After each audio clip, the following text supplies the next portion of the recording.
Assalamu alaikum everyone.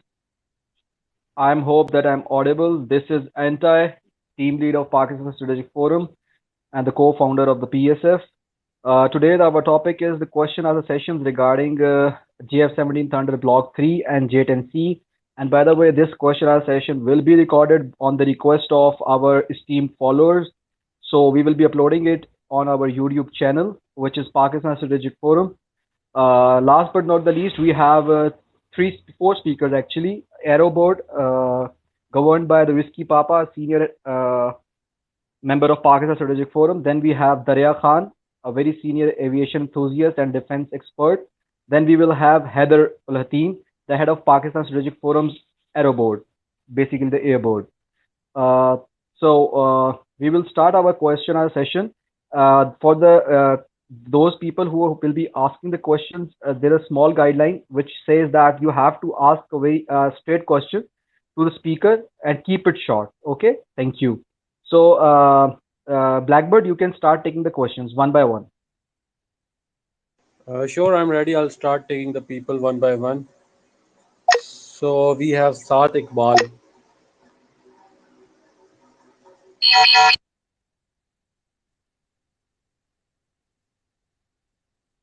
Saad Iqbal, you have the floor. Please ask your question.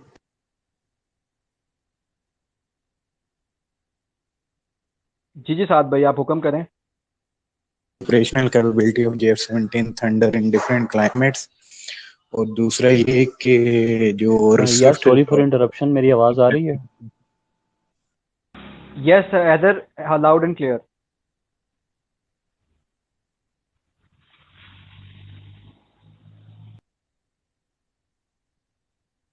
So my question is regarding the operational capability of JF-17 Thunder and its role, and what was its role in Swift Retort?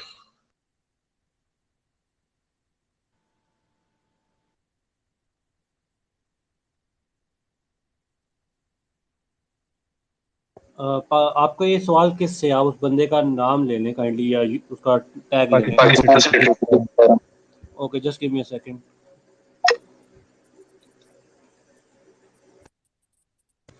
Entire, are you audible? Am I audible to you? Yes, you are audible. I am audible.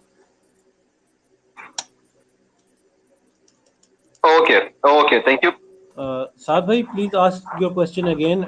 Pakistan Strategic my forum might not have heard it, so please ask your question once again. So my question was about the operational capabilities of JF-17 Thunder and what was its role in Swift Retort, Operation Swift Retort, because there is much confusion about its role. And is it a war? What you say, like there is a famous quote about F-16 that it is a time-tested jet. So what it is about the JF-17 Thunder, if it is a time-tested jet or not? Thank you Saad भाई, आपका question बहुत अच्छा है और आपने मुझसे पूछा, बहुत शुक्रिया. But since we have big aviation experts with us like Darya, Heather, and Aerospace, I would direct this question to Aeroboard. So Aeroboard will answer this question and he will satisfy you, inshallah. Aeroboard, over to you.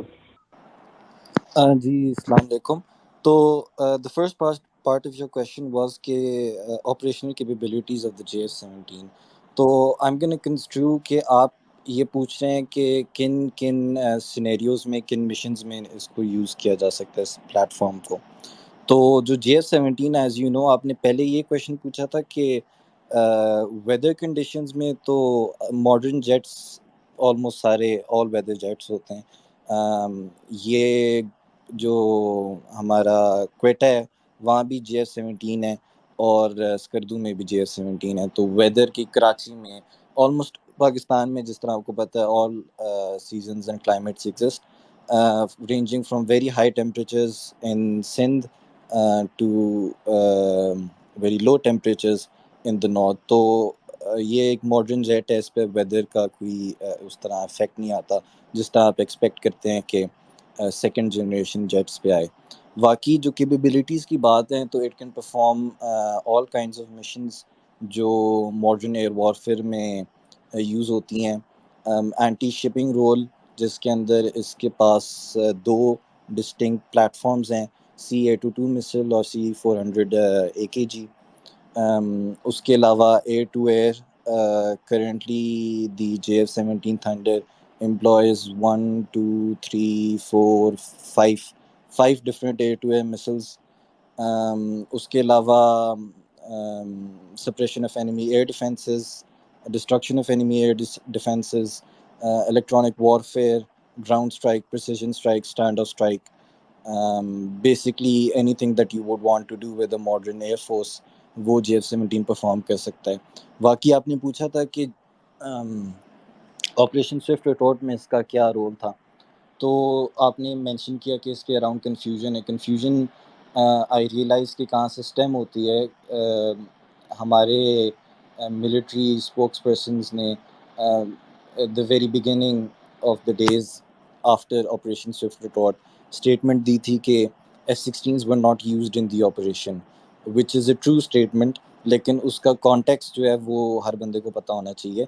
The actual operation swift retort जो planned action था on 27 फरवरी, वो ये था कि हमने जाके 6 air strikes करनी है इन इंडियन ऑक्यूपाइड कश्मीर.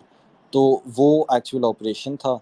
उसके अंदर मिराजेस यूज़ हुए थे, 2 different variants of the Mirage 5 and JF-17A Block 2s from Black Panther Squadron. तो JF-17 का इसमें ये रोल था कि 2 JF-17s थे. टोटल जो स्ट्राइक पैकेज था उसके अंदर 6 जहाज़ थे, जिनमें 2 JF-17s थे. Each JF-17 was carrying 2 bombs. Those are basically indigenously made long-range standoff weapons, precision-guided, with a range of more than 100 kilometers. GIDS एक पाकिस्तानी कंपनी है, ग्लोबल इंडस्ट्रियल डिफेंस सॉल्यूशंस, तो वो ये रेंज एक्सटेंशन किट्स लगाती है mark 82 mark 83 bombs के ऊपर, और फिर आप उसको ऑब्वियसली प्रिसिजन गाइडेड बॉम्ब्स बना सकते हो ओवर स्टैंड ऑफ रेंजेस. तो they were carrying 1000 pounders with the range extension kits, 2 of them, both jets, both JF-17s, और उन्होंने इसको स्ट्राइक किया था Indian army brigade headquarters, 10 brigade headquarters and 120 brigade headquarters Rajouri में, और दूसरी की लोकेशन मेरे दिमाग से निकल गई है. तो that was how JF-17 was involved in operation swift retort. उसके बाद जो एक्शन इंडियन एयरफोर्स ने जो हमारी टेरिटरी में आने की कोशिश की थी and then they were shot down. तो one of the MiGs was shot down trying to enter our territory and the other Su-30 MKI was shot down when it was in a position कि हमारी strike package को engage कर सके. So that was the extent of JF-17's involvement in Operation Swift Retort. बाकी जो fighter sweeps थे उस दिन protecting the strike package, उसमें भी JF-17 air-to-air engagement role में present था. So I think that answers your question. Very well answered, your board. हम अगले अपने बंदे की तरफ चलते हैं. I am giving floor to Shakeel Ibrar साहब. शकील इब्रार साहब, please ask your question, और आप mention भी कर दें आपने किससे पूछना है.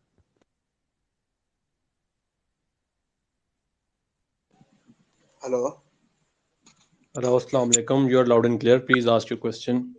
जी सर, मेरा क्वेश्चन ये है कि अगर JF-17 थंडर हम खुद बना रहे हैं तो J-10C में हम क्यों इंटरेस्टेड हैं चाइना के जहाज में?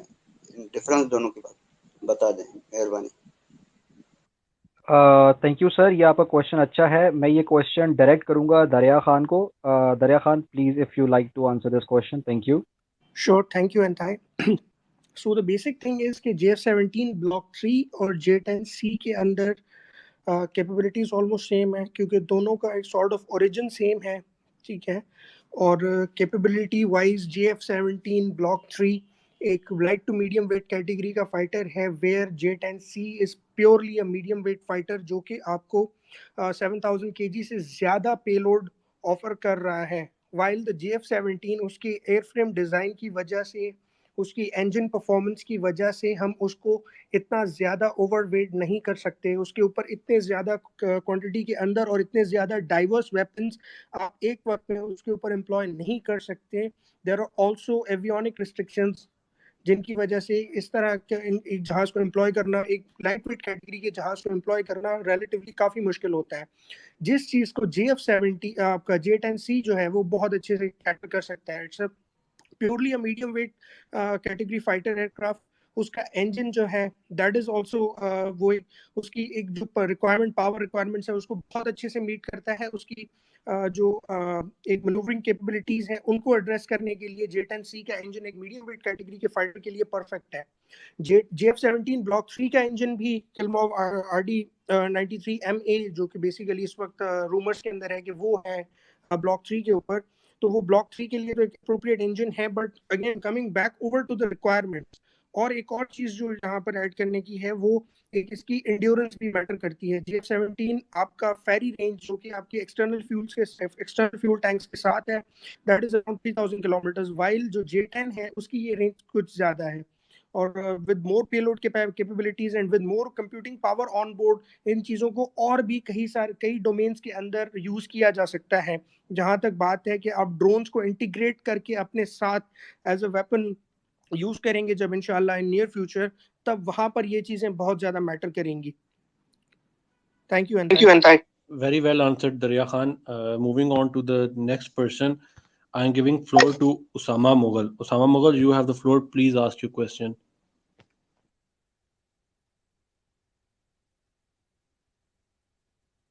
अस्सलाम वालेकुम। Walaikum Assalam. Please ask your question. जी सर, मेरा क्वेश्चन ये था कि बीटीओर की शक्ल में इंडिया को जो है एक बड़ा अच्छा एयर टू एयर मिसाइल मिलेगा, तो PL-15 जो है किस क्योंकि उसका नो एस्केप जोन वगैरह जो है तो वो किस तरीके से कहाँ पे स्टैंड करता है, ठीक है, और PL-15 को AIM-120D के मुकाबले में आप कैसे रेट करेंगे? और दूसरा जो JF-17 का ब्लॉक 3 है उसमें on board oxygen generating system होगा कि नहीं होगा? Thank you, Sama bhai. Very good question. I would first direct this question to Heather.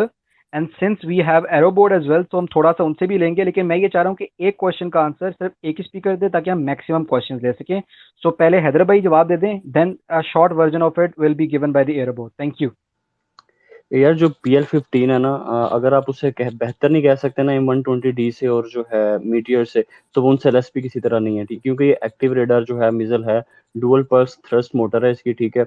और जो आप बात कर रहे हैं उसकी नो एस्केप जोन की, तो ये इतना तेजी से जो है मतलब कि मार्क स्पीड जो है वो इतनी हाई अचीव करता है, मतलब मार्क 4 से मार्क 5 के बीच में जब ये ट्रेवल करता है ना, तो ऑब्वियसली जब इसकी मोटर जो है फर्स्ट मोटर इग्नाइट्स करती है तो वो उस दौरान इतना फासला तय कर लेता है कि जब उसकी सेकंड मोटर जो है वो जब इग्निशन पे आती है ना, तो तब अपने टारगेट कितने क्लोज हो चुका होता है, that is around 60 to 70 miles, कि वो अपने जो टारगेट को है वो एस्केप करने देता नहीं है फिर, बिकॉज इट्स मिजल की जो स्पीड है ना, that is killing for you. आप मीटियर को ले लें, रैमजेट है, ठीक है, that is a superior missile in some terms के, वो रैमजेट अपनी स्पीड को मेंटेन करता है।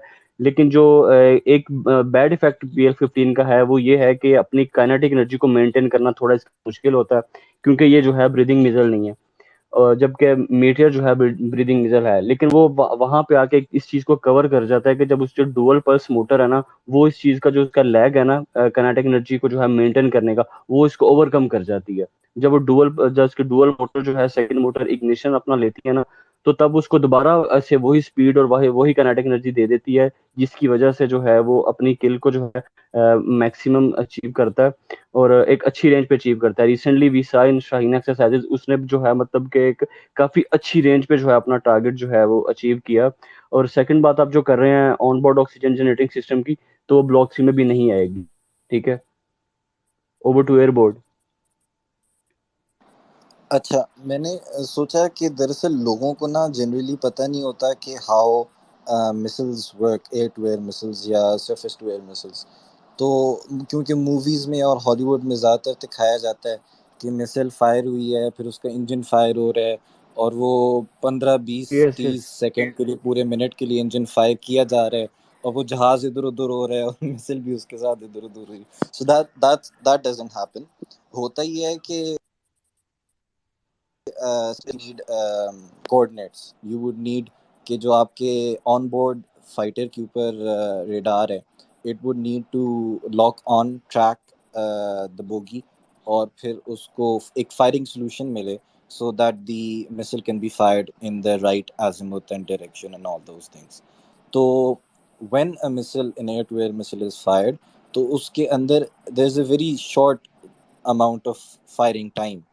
जो उसका इंजन फायर करता है it's usually less than 7 to 8 seconds, और उसमें इनिशियल मिसाइल को एक किनेटिक एनर्जी मिल जाती है. सो रेंज जो होती है ना, जब हम बात करते हैं मिसाइल्स की रेंजेस की, कि जिस तरह लोग कहते हैं PL-15 की 700 किलोमीटर्स है और मीटियोर की इतनी है, तो a more accurate description of a missile's lethality would be the no escape zone. तो आपने मिसाइल फायर कर दिया है, उसका इमेजिन करें कि मिसाइल फायर हुई है and there is no target. ठीक है, मिसाइल ने बस फ्लाई करना है. फ्लाई करने का मतलब होता है कि missile has enough kinetic energy to manoeuvre. Missile के ऊपर फिन्स होती हैं and the missile can manoeuvre. तो मिसाइल है फ्लाइट में. अब उसके पास जब तक मिसाइल की इनिशियल जो उसका मोटर फायर हुई है, उससे जो उसको किनेटिक एनर्जी मिल जाती है, उसमें उसने एक सर्टेन रेंज अचीव करी है, वो होगी मिसाइल रेंज. लेकिन जो नो एस्केप जोन होता है वो ये, in that range, in that zone, the missile has enough kinetic energy तो एक maneuverable target like a fighter jet उसको engage करने की kinetic energy अभी तक है उसके अंदर.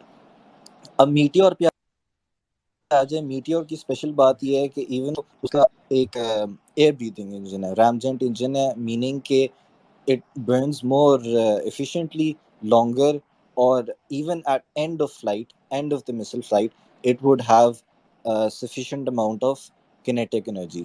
तो उसका नो एस्केप जोन बढ़ जाता है. ठीक है, अब जो PL-15 है, और even though it does not have ramjet engine, it is design to be very long range. तो उसका जो नो एस्केप जोन है, it is less than 100 kilometers, लेकिन it is sufficiently enough कि it meets our requirements. बाकी जो बात आ गई मीटियोर का उसको काउंटर करने की, तो उसके ऊपर भी काम चल रहा है पाकिस्तान एयरफोर्स में. तो yeah, I think that answers everything. Thank you. Thank you. मेरी मेरी सिर्फ एक रिक्वेस्ट रहेगी सब स्पीकर से कि जब एक स्पीकर बोल रहा हो या कोई क्वेश्चन हो तो सब अपने माइक म्यूट रखें ताकि जो है मैक्सिमम ऑर्डर रखा जा सके, because our aim of this page is to have maximum question first. Second is that we are recording it, that we will upload it on our YouTube channel, so we will have the best voice quality. Over to Blackbird. Thank you. Okay, thank you. Now I'll be giving floor to Noman. Noman, you have the floor. Please ask your question.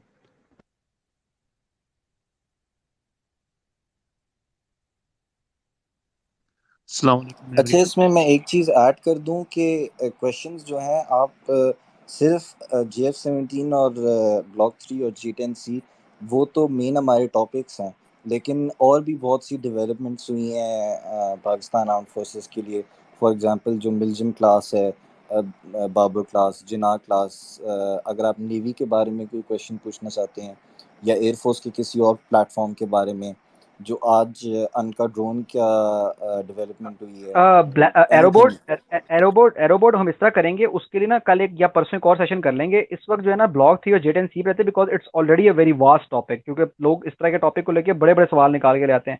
अगर हम navy की तरफ जाएंगे तो फिर हमारे पास बहुत ज्यादा जो है ना एक और डायमेंशन बन जाएगी. ठीक है, वो कल कर लेंगे या सही परसों है, कर लेंगे. सही ठीक है. है, thank okay you. Okay. Thank you. Noman साहब, you have the floor. Please ask the question. जी जी, थैंक यू जी. एक्चुअली मेरा सवाल ये है कि हम JF-17 को तो बहुत ज़्यादा लोगों ने कंपेयर किया राफेल के साथ, लेकिन J10C को भी राफेल के साथ अगर कंपेयर किया जाए तो कौन सा मतलब आपके ख्याल में किसको ऑपरेट ज़्यादा करेंगे? और सेकंड के JF-17 किस किस्म के वेपन्स जो है वो कैरी कर सकता है, मतलब लाइक एंटी सबमरीन किस्म के या एंटी वॉरशिप किस्म के वेपन्स भी कैरी कर सकता है JF-17 या नहीं? थैंक यू नुमान साहब, आपने अच्छा क्वेश्चन पूछा है. Dariya, would you like to please answer the question? Thank you. Sure. So as far as the weapon capabilities of JF-17 are concerned, तो सर JF-17 आपका हर किस्म का वेपन कैरी कर सकता है. Any weapon that you see around the world, हमारे पास उस जो जो भी वेपन्स हैं, फॉर एग्जांपल लाइक कि आपके JDAMs हैं, जॉइंट डायरेक्ट अटैक म्यूनिशंस, जो आपके GPS गाइडेड बॉम्ब्स हैं, तो उनसे उसी के तर्ज पर बनाए गए हमारे मजीद आपके जीपीएस गाइडेड बॉम्ब्स हैं। यहाँ पर जीपीएस एज एन जो एक यूएस का ओन जीपीएस है, मैं उसके ऊपर उस पॉइंट को ड्राइव नहीं कर रहा। By GPS I mean global positioning system. Basically आप इसको रफ वर्ड में सैटेलाइट गाइडेड बॉम्ब्स कह सकते हैं। तो सैटेलाइट गाइडेड बॉम्ब्स तक आपका JF-17 एम्प्लॉय कर सकता है, और वो बॉम्ब हमारे अपने डोमेस्टिकली प्रोड्यूस्ड हैं, जो हमने अपने वेपन कॉम्प्लेक्सेस के अंदर जो वेपन्स हमने डेवलप किए हैं वो उनमें से शामिल है। And as far as JF-17's maritime warfare capabilities are concern, तो JF-17 यस, आपके सरफेस वेसल्स के अगेंस्ट JF-17 के पास एक बहुत बेहतरीन आर्सनल ऑफ वेपन्स मौजूद है that comprises of guided missiles ranging from 150 kilometers to 450 kilometers and beyond. Even aircraft carriers को एंगेज करने की कैपेबिलिटीज JF-17 के पास हैं। And as far as the submarine is concern, तो सबमरीन को एक फाइटर एयरक्राफ्ट कभी भी एंगेज नहीं कर सकता। इस चीज़ का ये फिजिक्स के लॉज ने इतना रिस्ट्रिक्ट किया हुआ है कि ये चीज़ एक फिजिकली ऑपरेशनली ये चीज़ पॉसिबल नहीं है कि एक फाइटर एयरक्राफ्ट सबमरीन्स को एंगेज करे। Yes, as far as the capability development is concerned, yes, Russia के कुछ फाइटर एयरक्राफ्ट हैं including the Su-34 full back duck bomber, तो वो कुछ एंटी बिलो सरफेस टारगेट्स के लिए वो टॉर्पेडोज जरूर कैरी करता है। But as far as Pakistan air force is concern, हमारे पास ऐसा कोई वेपन नहीं है, neither the Indian air force. Thank you so much. Thank you thank you Dariya. आपने आपने बिल्कुल ब्लैकबर्ड 2 मिनट। अच्छा, थैंक यू। तो इस बिल्कुल सही जवाब दिया। मैं सिर्फ एक सारी स्पेस को बात बता दूं, JF-17 is a complete multi-role fighter aircraft. It can carry various air-to-air missiles. It can carry various air-to-ground ammunition or munition. It can carry various air-to-sea. ठीक है, जहां तक सबमरीन की बात है, सबमरीन को JF-17 थंडर एंगेज नहीं कर सकता। पीएफ के पास फाइटर एयरक्राफ्ट से सबमरीन को एंगेज करने की कैपेबिलिटी नहीं है, और ये फिजिक्स के लॉज के भी खिलाफ है। ठीक है, मतलब ये पॉसिबल नहीं है। इसके लिए बकायदा एंटी सबमरीन या तो एयरक्राफ्ट होते हैं जो नेवी के पास हैं, या फिर हेलीकॉप्टर्स होते हैं, ठीक है, जो टॉर्पीडोज कैरी करते हैं। तो that would be all. Blackbird, over to you. Thank you. Very well answered everyone. हमारे साथ DCS पाकिस्तान भी हैं, you can ask question from him as well. तो अब हम नेक्स्ट स्पीकर की तरफ चलते हैं, जो है Mohammad Imran. Mohammad Imran, you have the floor. अच्छा, और मैं एक बात पता चलूँ कि हमारे पास सबकी जो रिक्वेस्ट है वो एक ऑर्डर में आ रही होती हैं, तो जिसने जितना पहले रिक्वेस्ट किया होगा उसको उतना जल्दी फ्लोर मिलेगा। So you have the floor, please ask your question. अस्सलाम वालेकुम। वालेकुम अस्सलाम, प्लीज आस्क योर क्वेश्चन। अच्छा जी, ये मेरा क्वेश्चन ये था कि हम काफ़ी अर्से से सुन रहे हैं J10C के मतलब कि जी हम ले रहे हैं, लेकिन कोई ऑफिशियल अभी तक इसके मतलब ख़बर मैंने नहीं सुनी। और बाकी ये कि जो अगर ले रहे हैं हम J10C, तो क्या वो चाइनीज़ इंजन के साथ आएगा या रशियन के साथ? और मैंने सुना है कि जो चाइनीज़ इंजन है उसमें थ्रस्ट फैक्टरिंग की भी ऑप्शन है। तो ये मेरा सवाल था। थैंक यू मोहम्मद भाई, क्योंकि मेरे पास अब मोहम्मद ही लिखा हुआ है, आपका नाम हाफ आ रहा है। सर देखिए, पॉइंट ये है कि हम जो J10C की बात करें, इट्स ऑल अनऑफिशियल। ठीक है, कोई भी जो इदारा होता है, ये स्टेट का कोई भी इदारा होता है, जब तक वो अनाउंस ना करे वो ऑफिशियल नहीं होती। ठीक है, तो ये एक आप कह लें कि एक स्ट्रॉन्ग र्यूमर आप कह सकते हैं, एक स्ट्रॉन्ग आइडिया कह सकते हैं आप, एक स्ट्रॉन्ग फीलिंग कह सकते हैं that J10C in the Pakistan Air Force is possible, but until and unless J10C officially announce नहीं होता, उससे पहले सारी स्पेकुलेशन ही होंगी। हमारा ये स्पेस करने का मकसद ये होता है कि किसी जहाज की कैपेबिलिटीज बताई जा सकें जो कि रिकॉर्ड पे मौजूद हैं। ठीक है, इसका ये हरगिज मतलब नहीं होता कि हम जो है सब कुछ जानते हैं या हमें सब कुछ पता है। हम सिर्फ वो बात कर सकते हैं जो मीडिया पे है। ठीक है, अदर देन दैट ऑफिशियल बिल्कुल जब पाकिस्तान एयरफोर्स करेगी उसी वही ऑफिशियल होगा। उससे पहले नोबडी कैन टेल यू कि क्या हो रहा है, क्या होने वाला है, क्या नहीं होने वाला। एक र्यूमर होता है। हाँ, ये जरूर आप कह सकते हैं कि अगर पाकिस्तान स्ट्रेटेजिक फोरम कह रहा है, DCS कह रहा है, एरोबोट कह रहा है, या बड़े जो एस ऑफ PF हो गया या और इस तरह के पाकिस्तान डिफेंस हो गया, अगर वो कह रहे हैं तो it can be, but it's not 100%। But आपका जो क्वेश्चन है, जो क्वेश्चन का अदर पार्ट है, वो मैं चाहूंगा कि DCS वर्ल्ड पाकिस्तान आंसर करें, because is also very senior aviation expert. Thank you. All right, Jay, I hope I'm audible. Yes, loud and clear. अच्छा, about the J10C, interesting question। इस तरह के बात सही है। एक चीज होती है रूमर, एक चीज होती है through analysis you see what things are indicating towards. So whatever is available in the media, whatever is available in the public sources, it seems, it indicates, इस चीज की तरफ इशारा है, अंदिया है कि Pakistan is looking for a medium to heavyweight fighter, और J10C उस रिक्वायरमेंट पे पूरा उतरता है.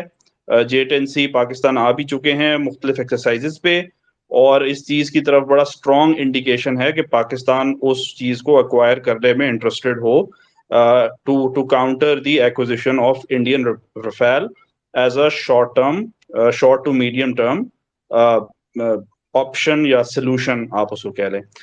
जहां तक J10C की कैपेबिलिटी की बात है, इंजन में बड़ा आपने इंटरेस्टिंग क्वेश्चन किया. I at least can not confirm कि एट द मोमेंट कि हम चाइनीज इंजन या रशियन इंजन के पीछे जाएंगे. हाउएवर एक चीज आई कैन टेल यू कि थ्रस्ट वेक्टरिंग काफी मेंटेनेंस और काफी expensive component है. It might come too early or too expensive for us, so I don't think we will be going for thrust vectoring. But J10C की capability का जहां तक ताल्लुक है, it adds a dimension जो कि Block 3 अभी नहीं दे रहा. It gives you the YJ-83 anti-radiation missile, जो कि exceptionally long range anti-radiation missile है, जो कि it's believed so कि it is hopefully is going to be the counter for the S-400 जो कि इंडिया ने एक्वायर किया है. इसी तरह PL-15 को भी इंगेज करने का जो ऑप्टिमल तरीन तरीका है वो J10C के थ्रू हो सके, because J10C can fly higher faster. तो जिस तरीके से पहले एरो बोर्ड ने बड़े अच्छे तरीके से एक्सप्लेन किया कि मूवीज में मिसाइल की एक्टिविटी और उनको बचते देखते हुए हमारा टोटल जो उसके बारे में एक नक्शा है हमारे दिमाग में कि मिसाइल कैसे इंगेज करते हैं, तो वो काफी मुख्तलिफ है फ्रॉम रियल लाइफ. तो J10C जो है ज्यादा पेलोड कैरी कर सकता है, ज्यादा ऊंचाई पे ज्यादा तेजी से फ्लाई कर सकता है और ज्यादा देर तक फ्लाई कर सकता है. ये मैं क्वाइट सिंपली आपको बताऊंगा. और ऑल्सो आंसर्स द क्वेश्चन के why not block 3, why J10C. J10C is adding to the capability of Pakistan Air Force. It's a step higher than Block 3 because ये एक medium weight category fighter है. Hope that answers the question. Thank you DCS World Pakistan. DCS World Pakistan. आपने बिल्कुल short और बहुत ही proper जवाब दिया है. I thank Cipher for joining our space. I thank Panther Jaeger. I am thanking ace of PF. Sohail भाई भी हमारे साथ आ गए हैं. दरिया अभी में सून दोबारा ज्वाइन कर लेंगे. Blackbird over to you. Thank you. अस्सलाम वालेकुम सोहेल भाई. वी हैव सोहेल और Ahmad on the floor. You can ask questions from him as well. अब हम नेक्स्ट जिस बंदे को ले रहे हैं, it's low voltage. Low voltage, you have the floor. Please ask the question.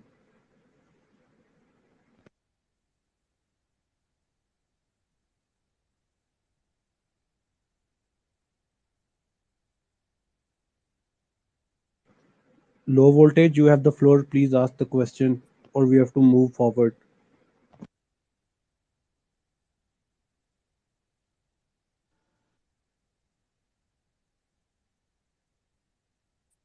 Low voltage आप अनम्यूट करके बोलेंगे तो आवाज आएगी. आपने म्यूट किया हुआ है. I think we should move forward. I'm giving floor to Mohammad Afzal Khan. Mohammad Afzal Khan, you have the floor. Please ask the question.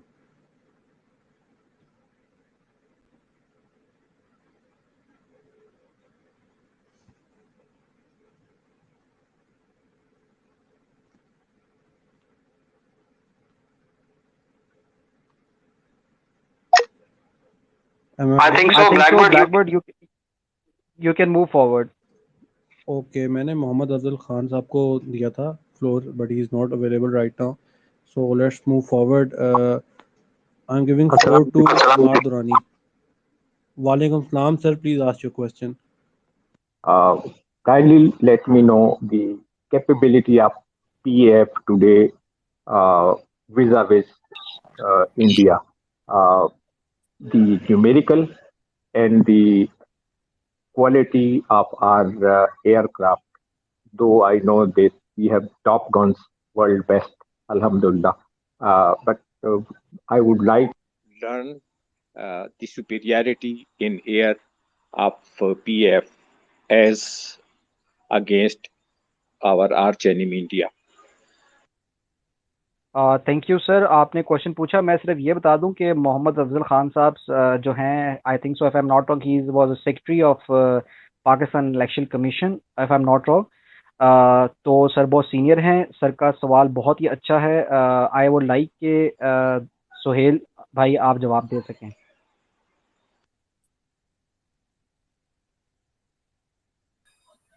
अस्सलाम वालेकुम। जी वालेकुम अस्सलाम सुहेल भाई। अच्छा जी, मोहम्मद अफजल साहब, मैं इस बारे में ये कहना चाहूँगा कि हम अगर फाइटर टू फाइटर कंपैरिजन करेंगे तो शायद आज के दौर में ये मुनासिब नहीं होता है। आज के दौर में complete air force to air force capabilities को जज किया जाता है, उन कैपेबिलिटीज़ को देखते हुए जो कि हम डेवलप करते हैं लास्ट डेकेड के अंदर तकरीबन।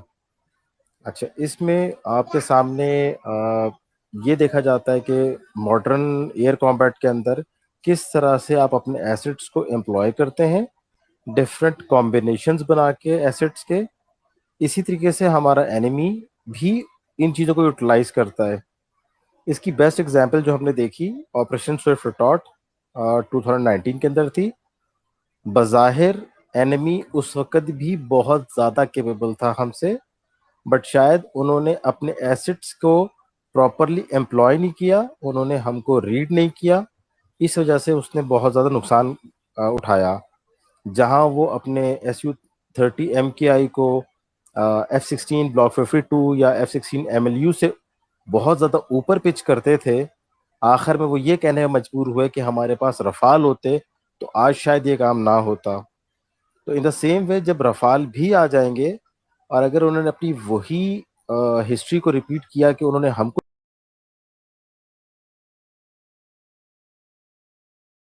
स्टडी सही तरीके से नहीं किया, तो अगेन वही एबिलिटीज हमेशा डिफरेंट एसेट्स को के कॉम्बिनेशंस पर डेवलप होती है। सो आई थिंक अल्हम्दुलिल्लाह हमारे पास पाकिस्तान एयरफोर्स एक अच्छी केपेबल एयरफोर्स बन चुकी है। हमें बाज़ दफ़ा प्रूव करना पड़ता है। हम पिछले 10 सालों से ये कह रहे पाकिस्तान एयरफोर्स अच्छी है, बहुत बेहतरीन है, लेकिन ये सिर्फ हम कह नहीं रहे, इसका प्रैक्टिकल सबूत हमारे सामने मौजूद है। सो आई थिंक कि हमें इस बारे में मज़ीद परेशान नहीं होना चाहिए। न्यू इंडक्शंस हो रही हैं, वो रफ़ाल भी ले आ रहे हैं, वो सब कुछ कर रहे हैं, बट अल्हम्दुलिल्लाह हम हर चीज़ उनकी स्टडी करके उसके मुताबिक काम कर रहे होते हैं। मैं एक चीज़ यहाँ पे मज़ीद ऐड करता चलूँ कि रफ़ाल जब इंडिया के पास आए भी नहीं थे, सिर्फ डील साइन हुई हुई थी, तो हम रफ़ाल के अगेंस्ट हम लोगों ने तैयारी स्टार्ट कर दी थी। सो आज शायद हम कहीं कोई कंफ्यूज ज़रूर हो सकते हैं कि पता नहीं रफ़ाल के आने से कोई और फ़र्क आ जाएगा, तो आप बेफिक्र रहें। मुझे भी पूरी उम्मीद है अपनी एयरफोर्स के साथ, और इंशाल्लाह आप लोगों को भी पूरी उम्मीद होगी कि वही सेम पैटर्न को रखते हुए कि डिफरेंट एसेट्स को मॉडर्न एयर कॉम्बैट के अंदर एम्प्लॉय करेंगे अच्छे तरीके से, तो रिजल्ट्स वही होंगे जो 2019 में थे। होपफुली मेरा आंसर डिटेल में था। थोड़ा सा मुझे ये भी बता दें कि ऐड कर दूं कि क्या फ्यूचर में विच आर दी एयरक्राफ्ट, जैसे अमेरिका का F-35 है, F-16 के बाद तो उन्होंने हमारे साथ वही किया जो अनरिलायबल दोस्त हमेशा करता है, लेकिन अब हमारे पास क्या ऑप्शन है? और कि हम अगर, क्योंकि चीन हमारा दोस्त है, रशिया हमारा दोस्त है, और हमारी अपनी कैपेबिलिटी है। I had been to Kamra, Farooq साहब थे उस वक्त, उन्होंने हमें ब्रीफ किया था। बहरहाल अब अल्हम्दुलिल्लाह मुझे यकीन है, रफाइल से मुझे परेशानी नहीं है, इसलिए कि हमारे पायलट बहुत अच्छे हैं, और actually it's the gun, it's the man behind the gun who matters. लेकिन फिर भी हम चाहते हैं कि हमारे जो PF हो या एविएशन हो, उसके पास ऐसे हेलीकॉप्टर्स हों जैसे ब्लैक हॉक थे, या उस क्वालिटी के थोड़ा सा वो भी बता दें, इसलिए कि हमारे KPK में, वजीरिस्तान में और ये इन एरियाज में जितनी हमारी कैजुअलिटी ज्यादा हुई, I must tell you that I am war veteran. I had been in 71 war, though I was a young man of 16-17 years, but I was working with Major Mahmood, who became General Mahmood, and who is the actual hero of Kargil. Alhamdulillah, I have this honor. But in KPK and Waziristan and on the bordering area, if we had air cover with our ground forces, we could have saved lot of casualties. This is my personal feeling. But our capability of like gunship helicopters, can we build? Can we buy it from Turkey? Or the cheapest but the finest thing which could help protect and give surveillance and air cover to our ground forces. If you could kindly brief on this also, it would be nice of you. मैं ये चाहूँगा कि सोहेल भाई ने already कुछ answer कर दिए, थोड़ा सा आंसर डीसीएस कर दें पहले और उसके बाद एरो बोर्ड कर दें, और थोड़ा शॉर्ट रखिएगा ताकि हम आगे जा सके. Thank you everyone. Sir very quickly I would just say कि टर्की की तरफ निगाहें रखें. जो भी इस वक्त चीज़ें इंडिकेट कर रही हैं, whether the helicopters are concern, whether drones are concern, और एक और बात ऐड कर दूं, even next generation fighter project Azm and beyond is concern. So a lot of exciting things are about to happen. But जो अभी नज़र आ रहा है वो ये है कि टर्की, और आई वॉन्ट से रशिया रियली, बट अभी यही नज़र आ रहा है कि टर्की के साथ इंशाल्लाह हमारे काफ़ी दूररस रवाबित होंगे डिफेंस इंडस्ट्री में. और आई एम होपिंग कि in the next 2-3 years we'll have some very good news. Helicopters में तो already we are still clinging on to the Turkish option as far as the attack helicopter is concerned. और आपने सही identify किया है, ये एक एरिया हमारी वीकनेस है, बट एज यू नो कि एवरीथिंग कॉस्ट्स मनी और we are always looking for cost effective solutions. But helicopters are difficult to maintain, even more difficult to deploy. It's an expensive thing unfortunately. अल्लाह करे कि हम economy में इस चीज़ों में ऐसे ग्रो करें. But as far as my analysis is concerned, I am looking at Turkey for the solutions. Airboard, over to you. Airboard, over to you. Airboard, please add to it. I think के सब कुछ cover हो गया. अस्सलाम वालेकुम. अमार भाई just give me a second, मैं इधर एक बात ऐड करता जाऊँ. रिसेंट डेज में जो हमने देखा था कि हमारी आर्म फोर्सेस पे जो अटैक्स ज़्यादा हो गए थे, वो बेसिकली थे इस वजह से कि जो फॉरेन जो प्रॉक्सीज चल रही थी पाकिस्तान में, they were taking their last breaths, क्योंकि उनको आइडिया हो गया था अफगानिस्तान की सिचुएशन का, क्योंकि उनकी प्रॉक्सीज मोस्टली अफगानिस्तान से ऑपरेट होती थी और वहाँ पे सिचुएशन उनके लिए ख़राब हो गई थी. So they were taking their last breath and they were trying to find more financiers, क्योंकि जो उनके पुराने फाइनेंसर्स थे वो छोड़ के उनको जा चुके थे. So they tried their best to attract the financiers, लेकिन जो वो आखिरी सांसें ले रहे थे अब वो भी सांसें बंद हो गई हैं. So there won't be any more attacks इंशाल्लाह. अमार भाई you have the floor, please ask the question. अस्सलाम वालेकुम. अमार भाई मैं आपको 2 मिनट इंटरप्ट करूंगा. I would like to thank Mariam for joining our space. Thank you Maryam for joining. Over to you Amar भाई. Thank you. जी मैं वैसे ये चाहता हूँ कि जो हमारा ये जो JF-17 प्रोग्राम है ये ज़रा आगे बढ़े ना, तो इसके लिए मुझे कुछ कंसर्न है इस पे कि एक तो ये जो एक्सरसाइज है जैसे रेड फ्लैग होगी, इस पे नहीं जाते ना, ये हमारे F-16 जाते हैं, क्योंकि उसमें मेरे ख्याल से ये एयर टू एयर रिफ्यूलिंग करनी पड़ती है ना, तो ये नहीं करते. मेरा नहीं ख्याल कि ऑपरेशनल है इस पे, या होगी तो आप गाइड कर दें. और दूसरा ये सवाल है कि देखें JF-17 जो है इसमें देखें रिसेंटली एक जो हमारा डुअल सीट JF-17 क्रैश हो गया, और वो हुआ भी इसी तरह के बिल्कुल नया जहाज था, मेरा ख्याल है पिछले साल ही बना होगा. तो हमारे इस तरह के इश्यूज आ रहे हैं, मेरा नहीं ख्याल कि ये आने चाहिए. एक और मेरी बात यह है कि जो JF-17 है उस पर लोड की भी बात करें तो इतना कोई ख़ास नहीं है, जैसे सिर्फ 2 BVR लगते हैं, और वो भी 2 BVR भी लगे हैं. उसके साथ अगर आप टारगेटिंग पॉड लगाना चाहें तो वो टारगेटिंग पॉड के लिए आपको एक फ्यूल टैंक हटाना पड़ेगा जो सेंटर लाइन है.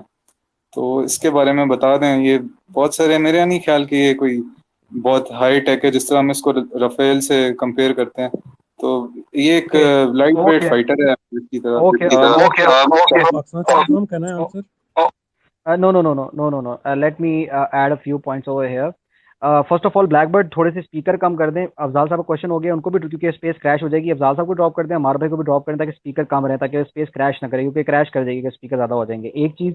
दूसरी चीज़ मैं बिल्कुल मैंने देख लिया, एरो बोर्ड ने जवाब देना। मैं सिर्फ एक चीज़ ऐड कर दूं उसके अंदर, देखें जो ब्लॉक 3 है उस वो अपनी चिन पे उठाएगा टारगेटिंग पॉड भी, और चिन हार्ड पॉइंट के ऊपर, और दूसरा जैमिंग पॉड भी। तो ये तो यहाँ से सिचुएशन बेहतर हो जाएगी।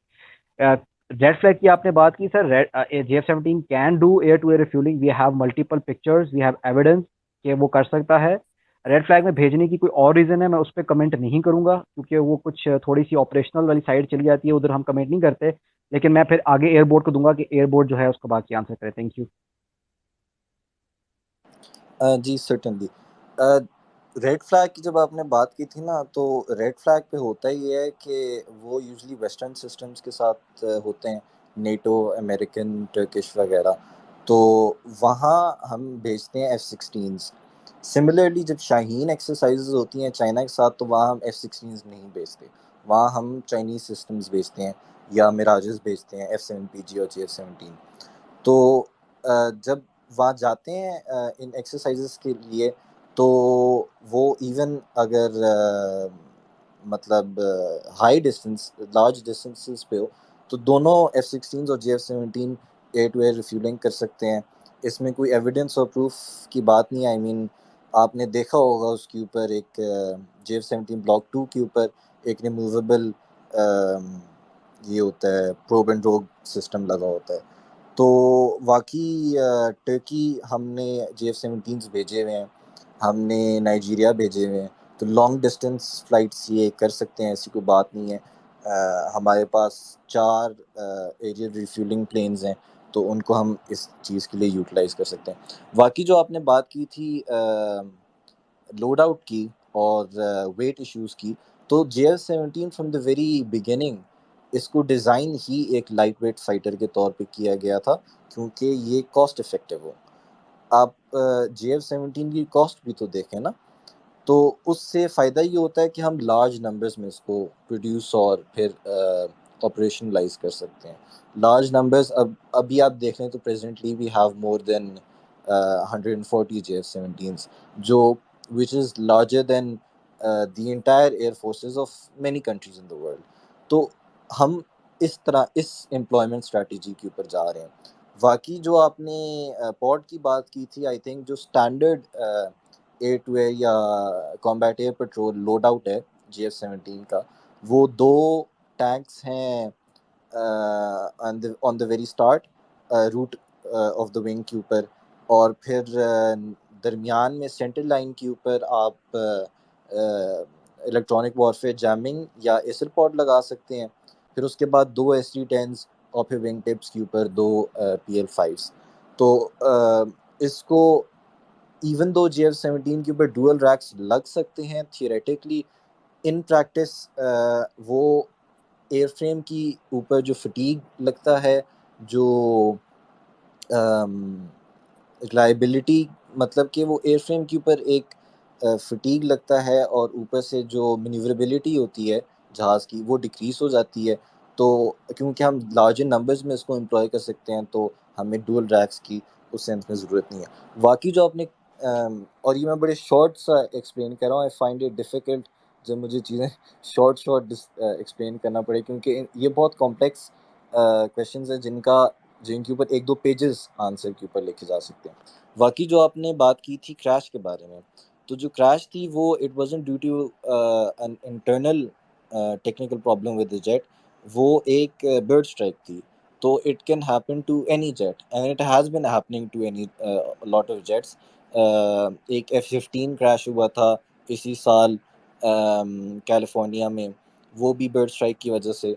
तो इसलिए एयरफोर्स लगी रहती है कि आप कुर्बानी के जानवर वगैरह और उनकी खालें जो हैं वो बेसिस के सामने ना फेंका करें। There are active measures in place के इस तरह की बर्ड पॉपुलेशंस को एयरफील्ड से दूर रखा जाए, लेकिन इस तरह की सिचुएशंस में लक की बात होती है। अगर आपके इंजन के अंदर बर्ड चला जाता है तो it severely damages the internal structure, specially the turbines of the blade. उसमें ऑब्वियसली इंजन बर्न आउट कर जाता है, और ये जो पर्टिकुलर इंसिडेंट था जिसमें a trainer jet of the Air Force crashed a couple of weeks ago, उसमें it was flying at low altitude and low speed. उस लो एल्टीट्यूड और लो स्पीड के ऊपर जब इंजन आपका काम करना छोड़ दे due to a bird strike, तो you have no other option. Even अगर वो होते हायर एल्टीट्यूड्स पे, they would have somehow glided the jet back to the runway. और इस तरह के काफ़ी इंस्टेंसेस हुए हैं ओवर द वर्ल्ड जिधर लोगों ने बर्ड स्ट्राइक पे इंजन आपका ख़त्म हो गया, but because they are at high speeds and high altitudes, they are able to glide to the airfield, given के एयरफील्ड एक ज़्यादा डिस्टेंस पे नहीं है। तो ये लो एल्टीट्यूड, लो स्पीड और फिर इंजन आपका चला जाए, so they had no other option but to eject, क्योंकि ऑब्वियसली पायलट्स जो होते हैं they are much more valuable than the aircraft. तो I think that answers everything. I would like to add a short point over here. As far as crash rate is concerned, JF-17 has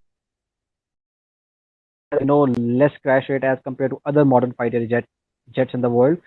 Recently हमने देखा कि Su-35 भी crash हुए, F-35 भी crash हुए Japanese air force के, then we saw the crash of F-22 Raptor, then we saw the crash of Su-30.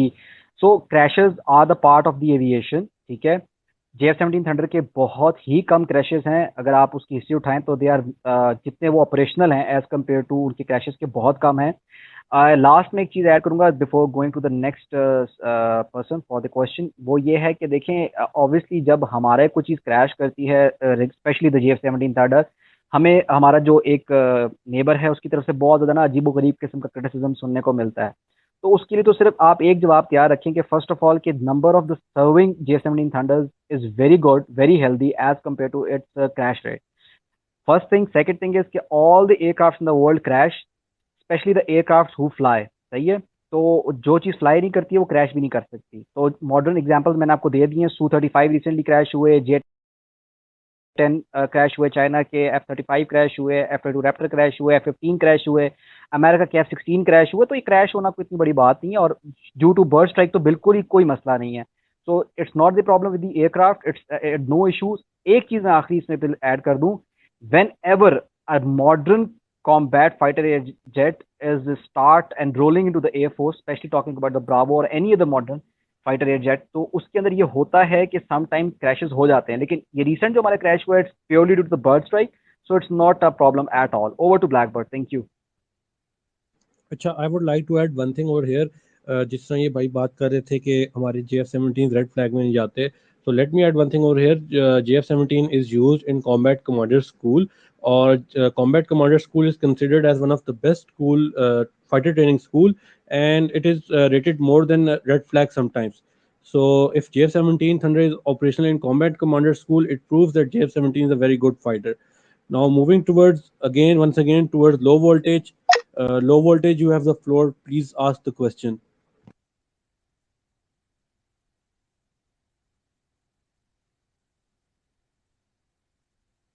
Low voltage, you have the floor. Please ask the question, else I have to move on. हाँ जी, अस्सलाम वालेकुम। जी मैं ये पूछना चाहता था कि ये जो चाइना का एक बेदू सिस्टम है, जो एक बेसिकली GPS सिस्टम है उनका अपना, तो Sir, I will interrupt you over here. Blackbird, please drop him. I won't be answering any question or allowing any speaker to answer about the Bedu. अगर आपका Bedu के अलावा कोई question है तो you can answer it. You can ask the question. Blackbird, move on यार। बेदू पे कोई question Okay, move towards question नहीं है। Chaudhry Umar. Chaudhry Umar, you have the floor. Please ask the question.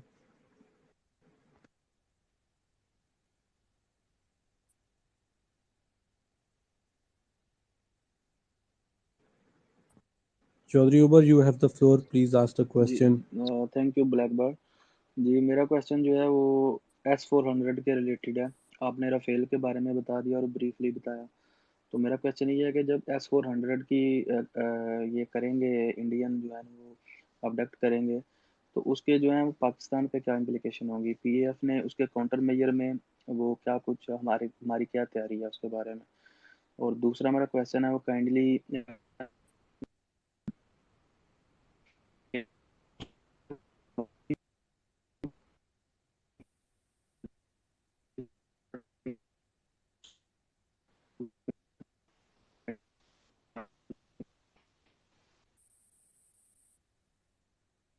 Blackbird, was he audible? नहीं यार, सिर्फ पहला question समझ आया, दूसरा बिल्कुल नहीं पता चला क्या बोला उन्होंने। तो इस करें ना हैदर आप पहले क्वेश्चन का जवाब दें, दूसरा क्वेश्चन वो फिर हम बाद में कर लेंगे। फिलहाल ब्लैकबर्ड आप चौधरी उमर को ड्रॉप कर दें। Thank you. यार अबाउट फर्स्ट क्वेश्चन वो बोल रहे हैं कि आफ्टर जो है इंडिया जब S-400 इंडक्ट कर लेगा तो उसके लिए जो है पाकिस्तान के लिए पास क्या काउंटर मेजर्स हैं। तो जो अभी के लिए काउंटर मेजर हमारे पास मौजूद है ना, दैट इज राज 2, जो 750 किलोमीटर की रेंज के साथ आता है। और स्पेशली जो S-400 है ना, वो डिजाइन इस तरह किया गया कि वो जो है हाई स्पीड मूविंग टारगेट्स है ना, उनको बहुत जल्द वो टारगेट करता है। जबकि जो हमारा राज है ना, मतलब कि ये जो है सब सोनिक मिजल है और स्टेल्थ मिजल है, इतनी जल्दी रडार में नहीं आता। फिर ये सरफेस स्किमर है, तो इतनी जल्दी जो है इसको पकड़ना आसान भी नहीं होगा। इस वक्त जो है वो परफेक्ट एंटीडोट है ये S-400 के लिए। और फ्यूचर में जब आपका J-10C आ रहा है, वो अपने साथ जो है इतना long range anti radiation YJ-83 missile लेके आ रहा है कि उसके बाद जो है आपको S-400 की फिक्र करने की जरूरत नहीं है। मतलब कि वो जो जब सीड परफॉर्म करेगा, suppression of enemy air defence, तो जो है उसमें बहुत सी चीजें जो है ऐसी आ जाएंगी। और स्पेशली जब PF ऑपरेट कर रही होती है, PF जो एज ए ग्रुप ऑपरेट करती है, PF किसी भी एक एसेट पे डिपेंड नहीं कर रही होती, जो है just like an Indian air force, वो एसेट टू एसेट जो है उस पर डिपेंड होकर चलते हैं। तो वहां पे वो पिट जाते हैं। PF as a group communicate करती है, PF एज ए ग्रुप जो है इस चीज को अप्रोच करती है। और होप्स जो है जब S-400 आ जाएगा, उसको भी हम जो है उसके लिए जो हम काउंटर्स जो है एम्प्लॉय करेंगे, वो भी एज ग्रुप ही होंगे और उसको भी जो है वो टेक ऑन करके जो है अप्रूव कर देंगे। Thank you. Thank you Haider, आपने बहुत ही शॉर्ट और बड़ा अच्छा जवाब दिया। मैं सिर्फ एक चीज़ ऐड कर दूं कि आप क्वेश्चन पूछें, आपका राइट है, सबका राइट है, बट ऐसे क्वेश्चन आप पूछा करें जिससे जो है ना खामा खाई जो है ना, मतलब हमें कोई एक डायरेक्शन लेनी पड़े कि स्पीकर को ड्रॉप करना पड़े। टॉपिक है ब्लॉक 3 और J-10C, तो काइंडली इस पे स्टिक करें। ये कॉम्प्लेक्स क्वेश्चन और इस तरह क्वेश्चन जो मैं अलाउ नहीं करता, तो काइंडली उसको जो है ना वो बुरा ना माने। वो कुछ ऐसे क्वेश्चन होते हैं जिसका हमें जवाब पता ही नहीं है, तो हम नहीं दे सकते। Thank you. Over to Blackbird. Okay so कुछ लोग मुझे इनबॉक्स में पूछ रहे हैं कि आप किधर अपलोड करेंगे, आपके यूट्यूब चैनल का नाम क्या है। दो हमारे यूट्यूब चैनल का नाम है वो पाकिस्तान स्ट्रेटेजिक फोरम के नाम से ही हम वहाँ पे अपलोड करेंगे। और हम हर किसी को ऑर्डर में ले रहे हैं। अगर आप स्पेस कहीं बीच में से लीव करके जाते हैं, अगर आपने रिक्वेस्ट की हुई है या आप अपने आप को रिक्वेस्ट से हटाते हैं, तो आप दोबारा रिक्वेस्ट करते हैं तो आप लास्ट में आ जाएंगे। अगर रिक्वेस्ट की हुई है तो स्टे विद इट, जैसे ही आपका नंबर आएगा हम आपको अलाउ करेंगे। Now I am giving floor to Fakhar Raza. Fakhar Raza, you have the floor, please ask the question.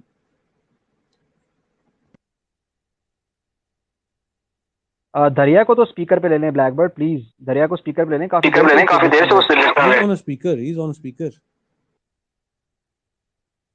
दरिया, इफ आपको स्पीकर शो हो रहा है तो ठीक है, नहीं तो रीजॉइन कर लें। मे बी कोई ग्लिच हो स्पेसेस के अंदर।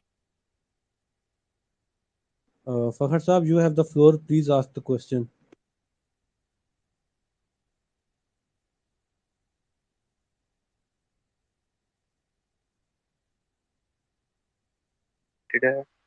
सर जैसे कि हमें पता है कि रफाल जो है काफ़ी कैपेबल फाइटर जेट है। मीटियोर और स्पेक्ट्रा की वजह से जो है ना, मैं ये पूछना चाहता हूँ कि इसके रिलेटेड मतलब क्या काउंटर मेजर्स हैं PF के पास, क्योंकि स्पेक्ट्रा और मीटियोर ये काफ़ी कैपेबल सिस्टम्स हैं और भी ऐसी कैपेबिलिटीज़ हैं रफाल की जो मतलब और आउट परफॉर्म करती हैं J-10C से। तो सर इसके बारे में मैं कुछ पूछना चाहूँगा। Thank you. Thank you sir. मैं ये चाहूँगा कि क्योंकि इसका आधा Meteor वर्सेस PL-15 का तो जवाब हम ऑलरेडी दे चुके हैं, तो जब हम यूट्यूब पे अपलोड करेंगे तो वो तो आप ले लीजिएगा। रिगार्डिंग स्पेक्ट्रे के लिए मैं चाहूँगा कि एरोबोर्ड आप जवाब दे दें और थोड़ा शॉर्ट रखिएगा ताकि हम आगे जा सकें। Thank you. सर्टेनली जो स्पेक्ट्रे सिस्टम है वो एक complete integrated electronic support measure system है। इलेक्ट्रॉनिक वॉरफेयर के ऑलमोस्ट सारे एस्पेक्ट्स हैंडल कर सकता है। बहुत अच्छा सिस्टम है, मगर अब मैं इसका PSF इसका कोई क्लासिफाइड आई बातें think so I think so यार इसका जवाब देखिए मैं हैदर एक मिनट। उसका तोड़ है। ये आ मैं जाए सिर्फ मैं एक बात ऐड कर दूं। कोई भी सिस्टम है ना दुनिया का, उसका Pakistan counter Study Maihar. Forum, please speak. जी दुनिया का कोई भी सिस्टम है ना, उसका काउंटर मैयर अवेलेबल होता है, and we are working on the counter मैयर। मैं स्पेक्ट्रे का I think his exact internet is down, so we won't answer to that question if it is a classified information. So let's move forward. We have Atikur Rahman. Atikur Rahman, you have the floor. Please ask the question.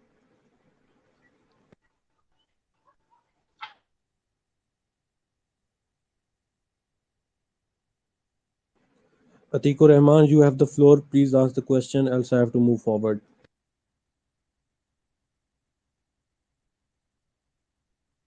आप next speaker को जो है वो on board ले रहे हैं। Yes, I'll take the next person. Sajil, you have the floor. Please ask the question.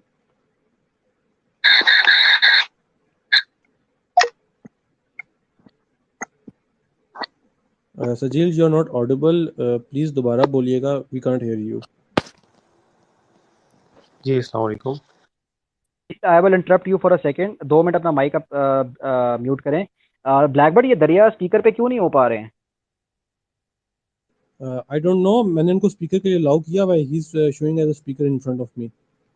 दरिया, if possible, can you restart your Twitter application because आप हमारे पास एज अ लिसनर शो हो रहे हैं और उधर आप जो है ना उधर भी लिसनर शो हो रहे हैं, बड़े बड़े स्पीकर शो हो रहे हैं। आप रीस्टार्ट कर सकते हैं ट्विटर को अपने? Thank you.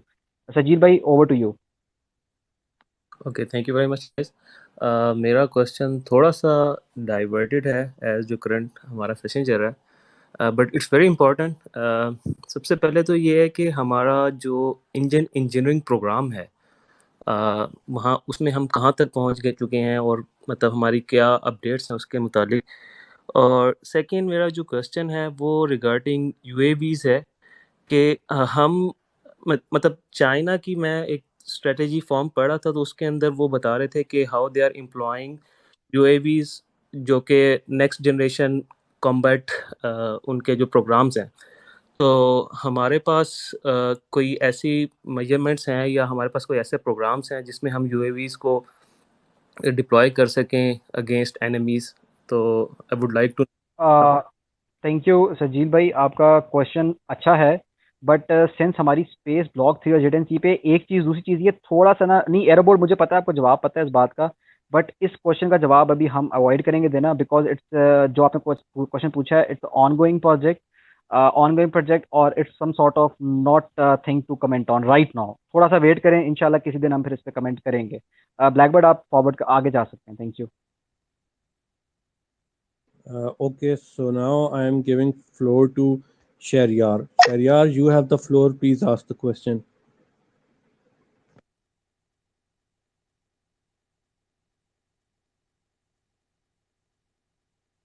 Sharyar, you have the floor. Please ask the question.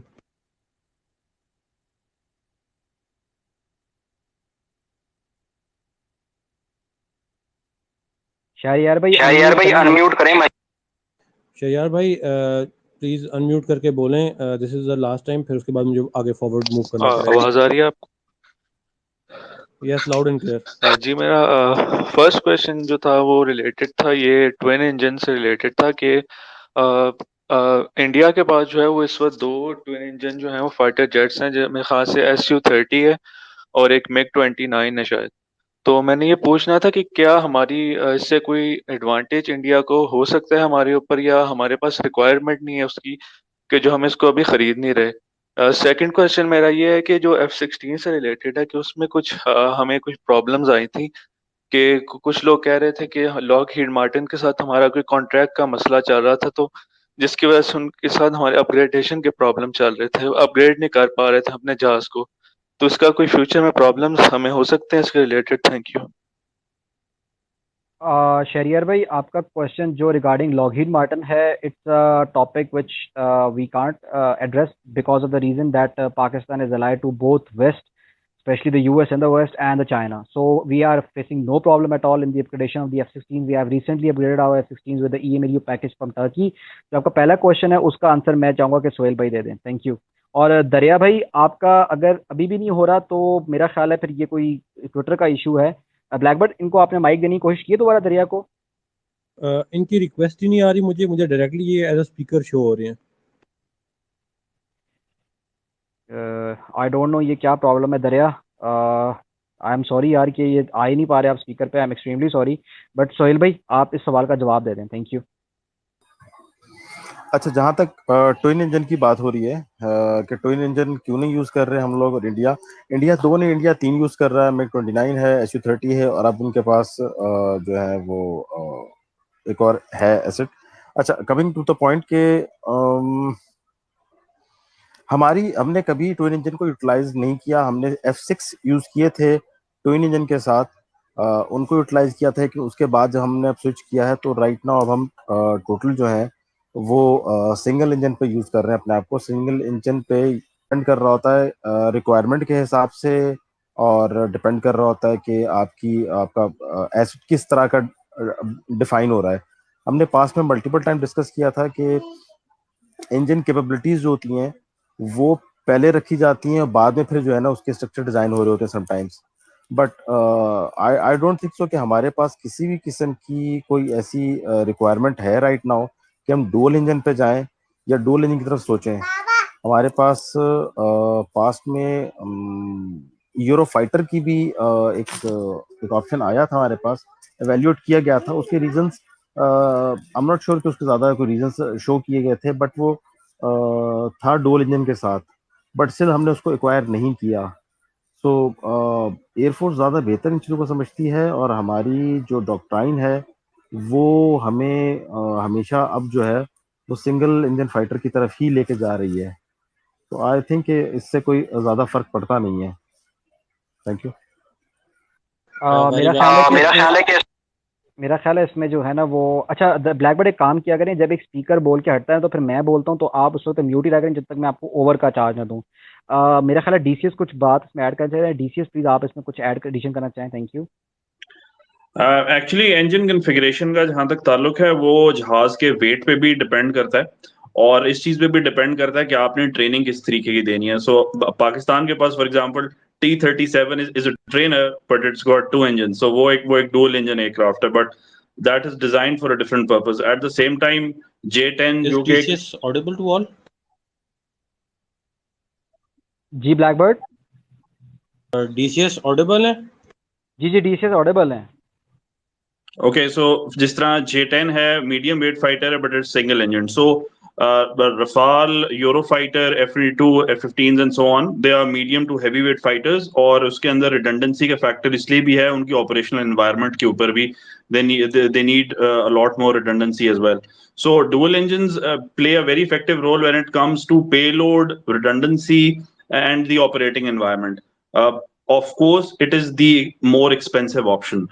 तो उस चीज के अंदर आपको देखना पड़ जाता है कि आपने किस तरीके से किसी एयरक्राफ्ट को एक्वायर करना है। It makes a difference after a certain stage once the aircraft performance और डायनामिक्स आर चेंज्ड। बट लेकिन at the same time you can see कि F-35 जो है that is a single engine aircraft. तो इस तरीके से they are inherent pros and cons, but normally it is more related to the weight of the fighter and what do you expect out of it. Naval fighters आप जितने भी देखेंगे mostly वो आज तक अपनी रिडंडेंसी की वजह से डुअल इंजन ही आते रहे। F-35 ने उस चीज को रोका, वो अब एक सिंगल इंजन एयरक्राफ्ट है। So there is a wide set of things आपने उसको देखना होता है। I will agree with Suhail कि इनहेरेंटली कोई भी चीज अच्छी या बुरी नहीं होती, as far as what the expectations from that thing are. Thank you. I would request DCS कि आप रीजॉइन कर लें। आई थिंक सो आप ब्लैकबर्ड को ऑडेबल नहीं है और हम रिकॉर्ड कर रहे हैं, तो हम चाहते नहीं कि आपका वैल्यूएबल ओपिनियन जो है वो रिकॉर्ड ना हो सके। Thank you DCS। Over to Blackbird. Thank you. Thank you. जी DCS Pakistan, you're not audible, but we'll move forward. I'm giving floor to Hamza. Hamza, you have the floor. Please ask the question.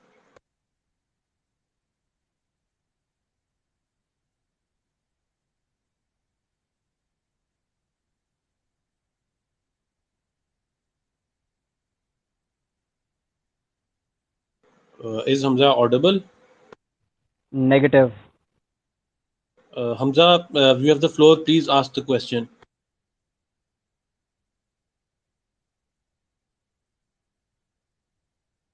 Hamza, this is the last time. Else I have to move forward. If you can hear me, please ask the question. I think he's not audible, so let's move forward. He's dropping off it himself. So, Muhammad Osama, you have the floor. Please ask the question.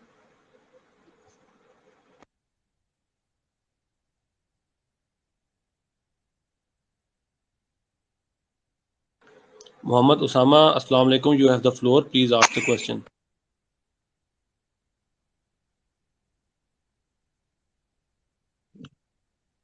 Usama भाई बोलें।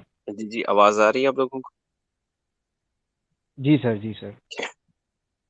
अच्छा sir, मेरा सवाल ये है कि मैं मतलब जो हमारे यहाँ पे जो अपना थंडर है इसको अक्सर उसके मुकाबले में लिया जाता है तेजस के। अच्छा, अब मैंने ये नोटिस किया है कि जो इंडिया है बहुत बार फेल होता है, but ultimately they come up to something. अब आपको नहीं लगता कि अगर वो तेजस में इतना टाइम ले रहा है, उसको उनकी जो एयरफोर्स जो है अभी एक्सेप्ट नहीं कर रही, तो आपको नहीं लगता कि वो they will come up with something better than JF-17? और अब अगर आप JF-17 को देखो, तो मैं इसको लेके काफी स्केप्टिकल हूँ, क्योंकि अभी तक कोई operationally I haven't seen anything considerable from it. तो मैं इसको लेके काफी कंफ्यूज होता हूँ। कभी आपको आपके खदशात आते हैं इसको लेके कि क्या वाकई ही it is capable of something, या जब टाइम पड़ेगा तो इसमें ये हमारे लिए कुछ कर सकेगा या नहीं। जैसे अभी लास्ट जो सिचुएशन खराब हुई थी हमारी इंडिया के साथ फेब में, तो उसमें अब जैसे जो रिप्रेजेंटेटिव थे उन्होंने बोला कि okay sir, okay sir, okay sir, आपका आपका क्वेश्चन हमें समझ आ गया। मैं आंसर कर देता हूँ। मैं किसी को इसलिए नहीं दे रहा क्योंकि मैं इसका आंसर कर देता हूँ, थोड़ा शॉर्ट में करना चाह रहा था। मैं इसका आंसर कर देता हूँ। सर पॉइंट ये है कि देखें, JF-17 Thunder is a very capable fighter aircraft. 2019 में ऑपरेशन स्विफ्ट में JF-17 Thunder actually bombed Indian military targets using its सॉ वेपन। ठीक है, JF-17 Thunder played a very active role in the war on terror. It was very actively, bombing the terrorist positions. So JF-17 Thunder is a completely operational fighter aircraft, and it's a very capable one. The only thing which limits JF-17 Thunder is its category, which is by nature it is designed to be a lightweight fighter aircraft. First question. Secondly, Tejas is a failed project. We have done a lot of spaces on the Tejas that it's a failed project. लेकिन अब वो India की जिद बन चुकी है। India इससे बेहतर सोल्यूशन के साथ आएगा या नहीं आएगा, ये वक्त बताएगा। ठीक है, तो हम इसके ऊपर फिलहाल कमेंट नहीं कर सकते कि वो बेहतर के प्रोजेक्ट आएंगे या नहीं आएंगे, ये तो वक्त बताएगा। ठीक है, as far as now things are considered, वो जिस तरफ जा रहे हैं, it's more of less indigenisation and more of foreign procurement. ठीक है, तो इंडिजनाइजेशन की जो उनकी सूरत हाल है वो तो बहुत ही पथेटिक है। और जितनी आप उनकी TBFD की बातें सुनते हैं या 5th जनरेशन की बातें सुनते हैं या AMCA की बातें सुनते हैं, they are all on paper like Tejas. ठीक है, तो इंडिया जब बेहतर सोल्यूशन के साथ आएगा या इवन उसकी तरफ कदम भी रखेगा तो हम आपको जरूर बताएंगे। ऐसी नहीं है कि हम आपको नहीं बताएंगे, बट अब तक ऐसा कुछ नहीं है। Now coming back to the JF-17 thunder, it's a very capable aircraft. ये पाकिस्तान के उन एयरक्राफ्ट में शामिल है जिसने ऑपरेशन स्विफ्ट के अंदर इंडियन मिलिट्री टारगेट्स को बॉम्ब किया। ठीक है, even it was sweeping as well, लेकिन वो F-16 ने शॉट डाउन कर दिया, वो एक अलग बात है। But JF-17 thunder was also sweeping the strike package. फिर उसने वॉर एंड टेरर में बहुत ज़्यादा एग्रेसिवली यूज हुआ है JF-17 थंडर। तो ये कंप्लीट ऑपरेशनल फाइटर एयरक्राफ्ट, और अगर ये इतना कैपेबल ना होता तो you would have seen 150 plus JF-17 thunder's in the Pakistan air force. ठीक है, तो ये तो एक मेरा ख्याल है कि मे बी आपने कोई इंडियन यूट्यूब चैनल देख लिया है जिसकी वजह से आपको लग रहा है कि उसमें कोई लैग्स हैं। तो ऐसी कोई बात नहीं है। अगर उसमें वो कैपेबल ना होता तो या प्लीज ऐड, वो भी मेंशन कर दें प्लीज, ईरानियन ड्रोन की। क्या चीज? Iranian drone, yes exactly. Iranian drone को भी शूट डाउन किया था JF-17 थंडर ने। ठीक है, जिनको नहीं पता, JF-17 थंडर की जितनी भी कैपेबिलिटीज अगर आप पढ़ना चाहते हैं ना, तो please go to the pakstrategic.com, PAK Pak strategic के स्पेलिंग वही रहेंगे .com। ठीक है, ये हमारी वेबसाइट है। हमारे पास हमने वहाँ पे एयर सेक्शन के अंदर JF-17 के रिलेटेड बहुत आर्टिकल है, मोर देन 30+ आर्टिकल हैं सिर्फ JF-17 थंडर को लेके। ठीक है, तो आप इसकी सारी air to air, air to ground, air to sea सारी कैपेबिलिटीज पढ़ सकते हैं। तो आप वहां जाके पढ़ लें। It's a very capable aircraft. और मैं एक और बात आखिरी ऐड कर दूं कि in next 17 minutes like 12:30 we will be winding up this space session. Over to Blackbird. Thank you. Very well answered. Now I'll be giving floor to Fahad. Fahad Saab, you have the floor. You have been waiting from a long time, so you have the floor. Please ask the question.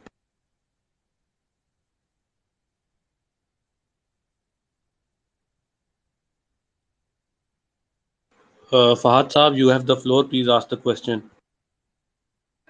Thank you so much. Assalamu alaikum to everyone. मेरी basically दो question हैं, both related to the topic that you're discussing, JF17 block 3 and J10C. I think move करें पहला यार, question JF17, not sorry, can you hear me? Sure. पहला question है कि block 3, I believe मैंने ये न्यूज़ रिपोर्ट्स में सुना था कि अर्जेंटीना इसमें बड़ा इंटरेस्टेड था। ये अभी नहीं पता कि इसकी स्टेटस क्या है, तो क्या अगर आपको मालूम है?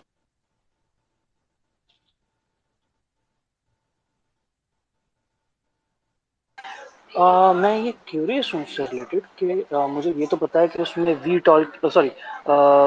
वर्टिकल थ्रस्ट वेक्टरिंग की जो है, थ्रस्ट वेक्टरिंग की जो है वो कैपेबिलिटीज है। क्या ये बेहतर है ब्लैकबर्ड ब्लैकबर्ड फाहर ड्रॉप हो रहे हैं, आप फाहर भाई को ड्रॉप कर दें, उनकी आवाज नहीं आ रही है, कट हो रही है, बहुत कट हो रही है।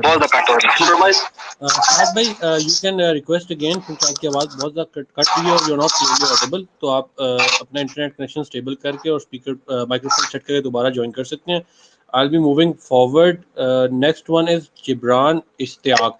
Jibran Ishtiaq, you have the floor, please ask the question.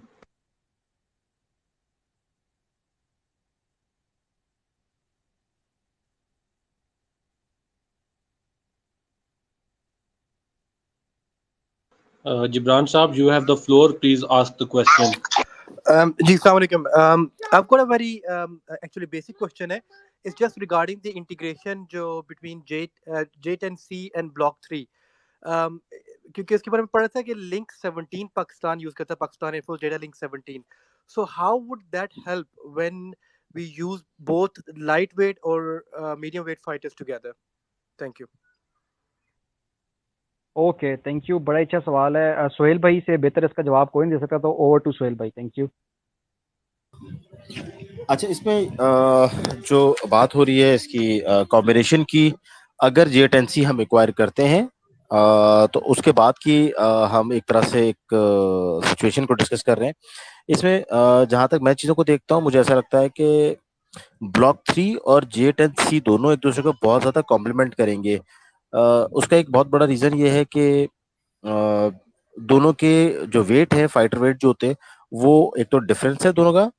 दूसरी चीज़ ये कि दोनों JF17 थंडर ब्लॉक 3 जो है वो हमारी होम ग्रोन प्रोडक्ट है, जो कि बेस करती है कुछ चाइनीज प्रोडक्ट के ऊपर, कुछ वेस्टर्न इक्विपमेंट के ऊपर। उसका एक कॉम्बिनेशन है, कुछ हमारी अपनी चीज़ें हैं जिसके साथ है। जो वेपन सिस्टम्स हैं वो इस पे काफी सारे चाइनीज मौजूद है, जो कि पता है आपको चाइनीज मौजूद हैं। वही उसकी कुछ एडवांस फॉर्म्स J10C लेके आ रहा है। ब्लॉक 3 अभी डेवलपमेंट में है। जहां मैं इन चीजों को देखता हूं, मुझे ऐसा फील होता है कि ये दोनों वेपन सिस्टम्स सेम तरह के शेयर कर लेंगे। अगर आप फॉर एग्जांपल देखें, अगर हम सिर्फ F-16 और JF-17 को ले, तो दोनों के वेपन सिस्टम बिल्कुल डिफरेंट है।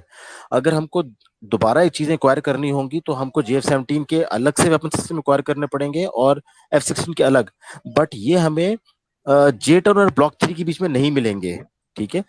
और हम चूंकि ब्लॉक 3 के अंदर ब्लॉक 1, ब्लॉक 2, ब्लॉक 3 हम अपनी रिक्वायरमेंट के हिसाब से चेंज कर रहे हैं। जैसे जैसे टेक्नोलॉजी या हमारी कैपेबिलिटीज बढ़ रही हैं, हम उसको डेवलप किए जा रहे हैं। तो J10C हमें मजीद कैपेबिलिटी प्रोवाइड करेगा इस चीज की, इसकी लर्निंग में, कि हम ब्लॉक 3 को मोर पावरफुल करें, प्लस J10C को फ्यूचर के अंदर हम इफ वही बात है कि अगर हमारे पास आ जाता है और आफ्टर सम टाइम, जैसे कि हमारे पास्ट के चाइनीज इक्विपमेंट के साथ हम करते रहे हैं, कि उनके अंदर मजीद अपनी चीजों।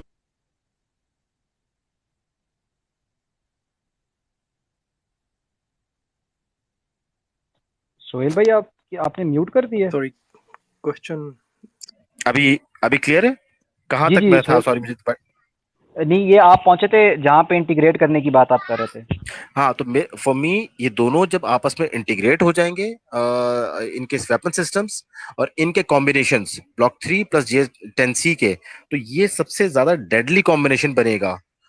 जहां तक बात है आपने की थी उसकी लिंक की, यस, हम अपने वेस्टर्न सिस्टम जो हमारे पास F-16 है, उस पर हम लिंक 16 यूज कर रहे होते हैं, और इस पे जो है हम लिंक 17 यूज कर रहे होते हैं।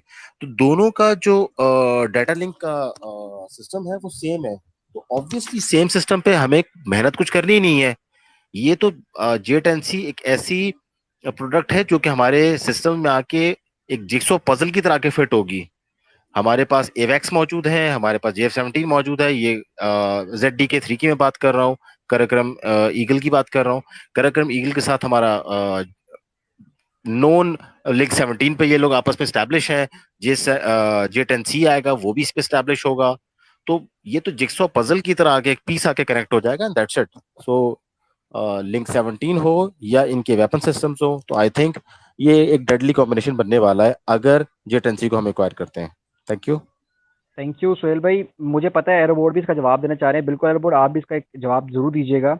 मैं एक चीज़ इसमें ऐड कर दूं, एरोबोर्ड आपकी इसी क्वेश्चन को जो आप आंसर करेंगे उसके अंदर एक चीज़, आप थोड़ा सा J-17 थंडर के ब्लॉक 3 का एक्सपोर्ट पोटेंशियल भी डिस्कस कर लीजिएगा, but don't go into the export potential details. Thank you. जी ठीक है।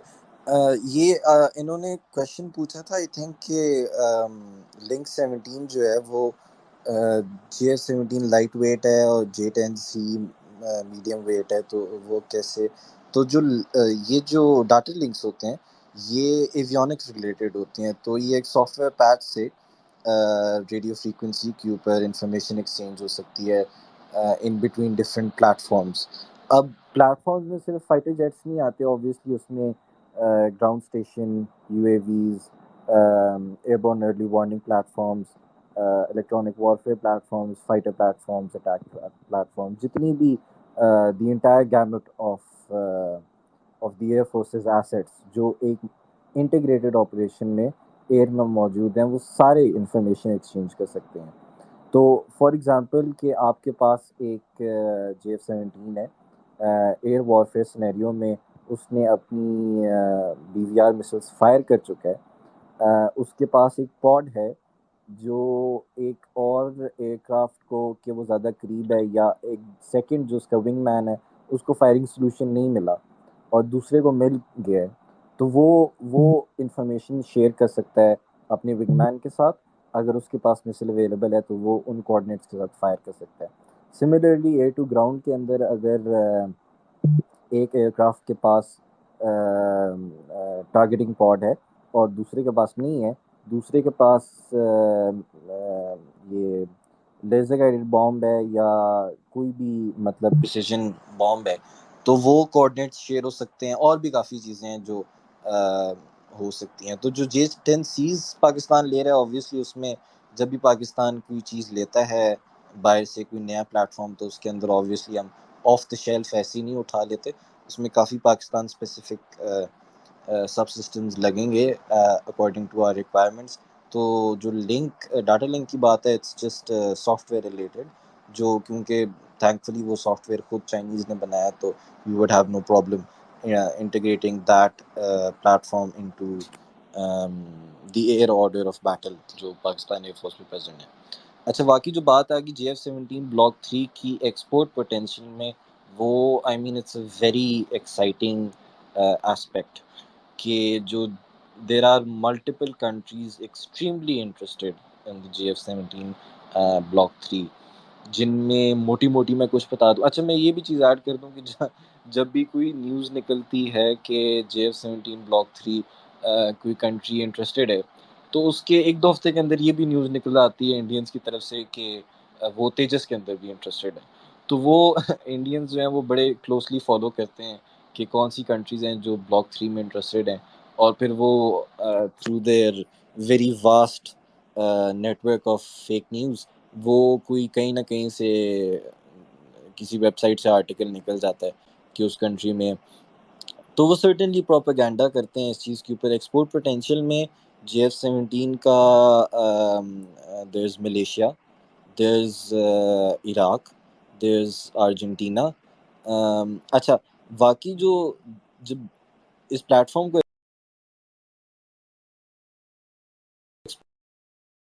उस कंट्री को अप्रोच करे, और दूसरा ये होता है कि अगर कोई जियोपॉलिटिकल अंदर हर्डल आ जाए जो पाकिस्तान डायरेक्टली उस कंट्री को ना अप्रोच कर सके, तो हमारी जगह फिर चाइना जाके एविक जो है उनका, वो जाके क्योंकि हम को प्रोड्यूसर्स है ना, तो वो जाके उस एयरक्राफ्ट को पिच करता है, या जो डील्स हैं, डिस्कशंस हैं, ऑब्वियसली उसका जो इकोनॉमिक बेनिफिट और उसकी प्रोडक्शन जो होगी वो हमारी फैक्ट्री में और हमारे PSC को जाएगी। तो there are a lot of countries जिनमें सबसे बड़ा जो है वो आई वुड से इराक है, जो अगर हम ऑर्डर साइज़ की बात करें और इमिनेंट एक उनका जो ऑर्डर है, खैर वो मैं डिटेल्स में नहीं जाऊँगा, but there are several countries और ऐसी कंट्रीज़ जो देयर आर अभी तो एक कतर भी है। कतर ब्रावो में इंटरेस्टेड है। They want something block 3 Bravo type की चीज़ चाहिए उनको। इराक है जो JF-17 को अपना मेजर फ्रंटलाइन प्लेटफॉर्म बनाना चाहता है, और Argentina, Malaysia, and there are couple of more countries जो हम परस्यू कर रहे हैं, जो अभी आउट इन पब्लिक नहीं है। And then there is a couple of other countries जो जिनको चाइना जो है उनकी साइड से उनकी एयरफोर्स को पिच किया जा रहा है। Siberia is one of them. तो वो I think that covers all of it. Thank you Aerobot, आपने अच्छा इसको सम अप कर दिया। हमारे साथ सर साद अल-सलाम मौजूद हैं। Sir, if you kindly please check your inbox after some time, we have requested you something, if possible for you we will be contacting you via inbox. Thank you sir for joining our space, thank you Maryam for joining our space, thank you cipher, thank you military enthusiast. Military enthusiast को भी speaker पे दे सकते हैं। Military enthusiast is a good platform. मैं इनको जानता हूँ personally. He a very deep knowledge regarding artillery and armour, basically related to the land stuff, land warfare. Blackbird, अब लास्ट क्वेश्चन लेंगे आप, इसके बाद जो है हम इस स्पेस को एंड करेंगे। Thank you. Copy command. So the person who'll get the opportunity will be Haris. Haris, you have the floor. Please ask the question.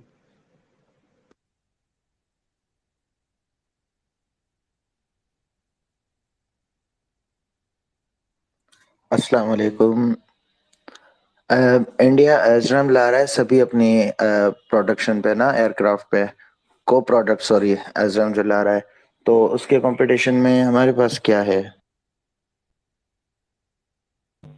Thank you sir, आपने क्वेश्चन पूछा। मैं चाहूँगा कि DCS वर्ल्ड पाकिस्तान के बारे में मैं ये कह दूं कि ये बेसिक हमारे पास स्पीकर भी हैं, but he is running the very good platform, the YouTube and the Twitter and the Facebook. Please इनको भी फॉलो करें। और DCS आप ही इस आखिरी क्वेश्चन का जवाब देंगे। Thank you. Thank you very much. ये वैसे बड़ी इंटरेस्टिंग डेवलपमेंट थी। आई कुड सी कि इंडियंस जो है जैगुआर पे भी लगा रहे हैं, and they have got a fruit chart of with in visual range missiles, I would say quite a few of them in their service. As always, जो कि इंडियंस करते हैं कि वो बहुत सारा बहुत कुछ ले लेते हैं और बाद में उसकी इंटीग्रेशन के पीछे दौड़ते रहते हैं।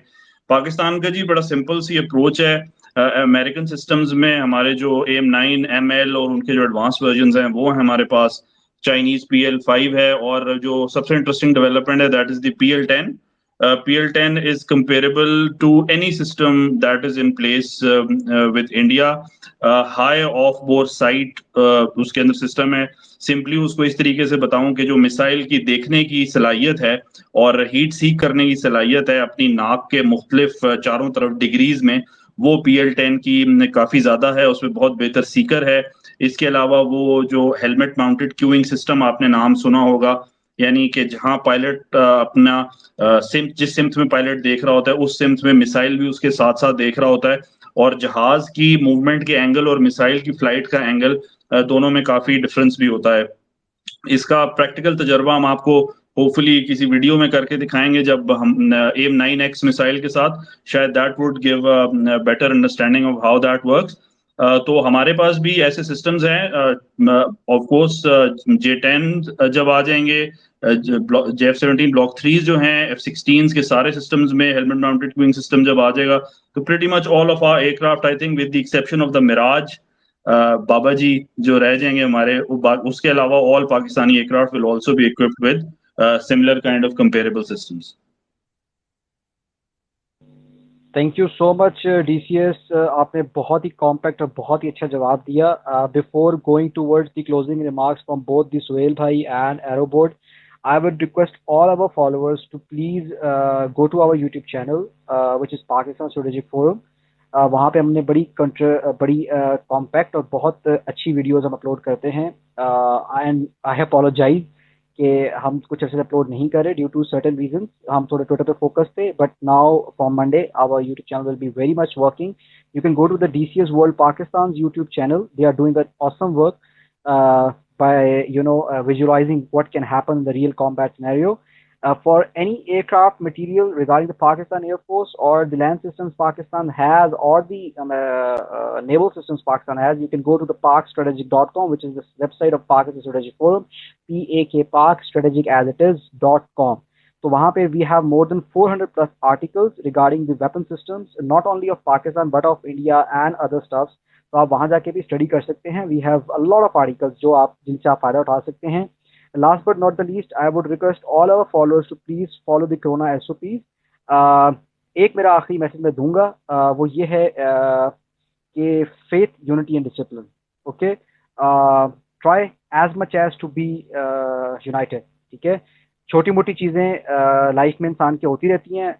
किसी चीज़ पे अख्तिलाफ़ात आपके हो सकते हैं, but for nation building we have to be united, we have to follow our faith and we have to be disciplined. ठीक है, कभी भी अपनी लाइफ में याद रखें, फेथ, यूनिटी, डिसिप्लिन को नहीं छोड़ना. ठीक है, मेरी सबसे रिक्वेस्ट रहेगी, I won't name anybody, but मेरी सबसे रिक्वेस्ट रहेगी कि अगर आप चाहते हैं कि पाकिस्तान तरक्की करे, खुशहाल हो, तो घर के मसले घर में सॉल्व करें, बैक एंड पर सॉल्व करें.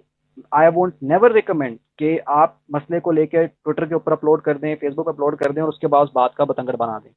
तो ऑलवेज रिमेंबर कि जो मुल्क अपने फेथ पे चलते हैं, जो कौमें अपनी फेथ पे चलती हैं, जो कौमें यूनाइटेड रहती हैं, जो कौमें अपने अंदर डिसिप्लिन रखती हैं, वही तरक्की करती हैं. अगर आप में डिसिप्लिन नहीं है, अगर आपका फेथ नहीं है, अगर आप यूनाइटेड नहीं हैं, तो दुनिया की कोई भी गवर्नमेंट, दुनिया की कोई भी ताकत आपको तरक्की की राह पे गामजन नहीं कर सकती. मैं आपको एक आखिरी बात कह दूं, जो भी डेवलपमेंट है recently regarding any situation in Pakistan और outside Pakistani borders, our government is doing its level best, our institutions are doing their level best. What you need to do is you need to stand with your government, with your institutions and all the state machinery you have. Don't trust anybody, just trust the statement or the narrative coming from the state of Pakistan. I would request Suhail bhai and then Airboard to give the final remarks and then we will wind up the session. Thank you. Thank you Pakistan study forum. आपने अपने closing remarks में बहुत सारी बातें कही जो कि बहुत ज़्यादा फैक्टफुल थी. सिर्फ इतनी सी बात करूँगा, फिर मैं क्लोजिंग की तरफ जाता हूँ कि हमारे सामने एक हिस्टोरिक इवेंट अभी हुआ है 15 अगस्त को हमारे नेबरिंग कंट्री अफगानिस्तान के अंदर. ये दुनिया की हिस्ट्री में हमारी जब भी हम कभी डिस्कस करेंगे जो पॉलिटिकल सिनेरियोज को, तो ये चीज़ ऐसी है कि जो हमारे सामने आएगी.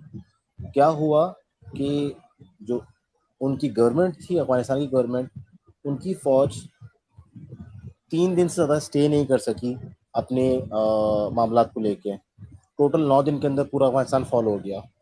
इसकी वजह क्या थी? एक प्रैक्टिकल एग्जाम्पल हमारे सामने है कि जिस फौज के पीछे कौम ना हो उसका हाल यही होता है.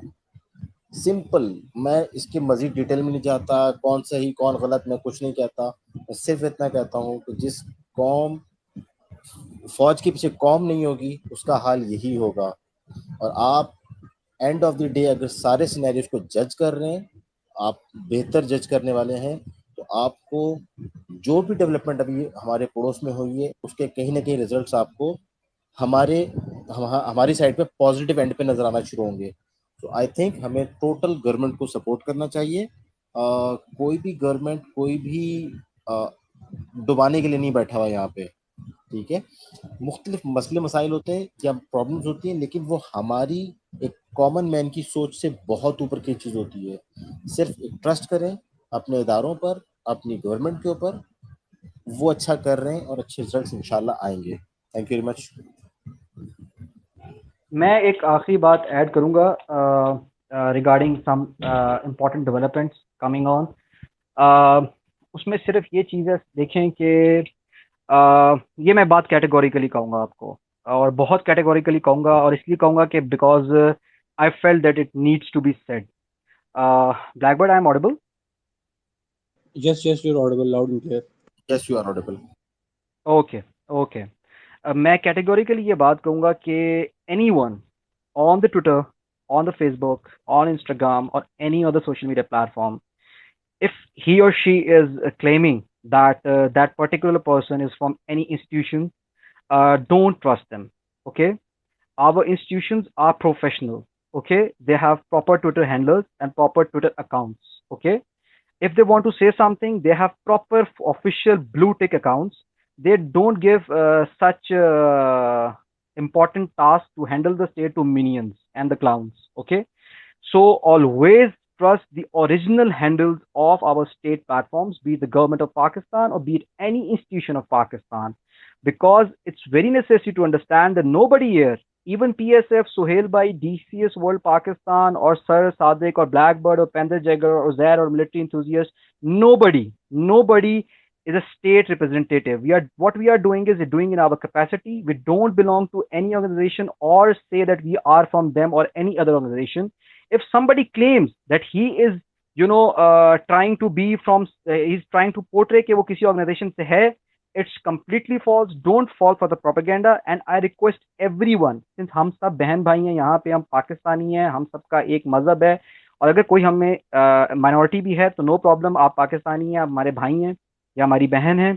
मैं ये रिक्वेस्ट करूंगा आप सबसे कि जितने भी आप लोगों के ट्विटर हैंडलर्स हैं, आपके नाम हैं अकाउंट्स के, please it's my request from the Pakistan strategic forum कि काइंडली आप लोग अपने ट्विटर हैंडलर्स को या तो अपने नाम पे रखें या किसी इमेजिनरी नाम पे रख लें, but don't try to drag the name institutions of Pakistan. Please I request, कोई किसी भी का अगर हैंडल किसी इदारे के नाम पे है तो काइंडली इसको चेंज करें, बिकॉज मैं आपको कैटेगोरिकली बता रहा हूं कि any account other than the official accounts of the state, only they are the official accounts, ठीक है। और स्टेट के अकाउंट्स कोई भी हों, they don't go to the spaces, ठीक है।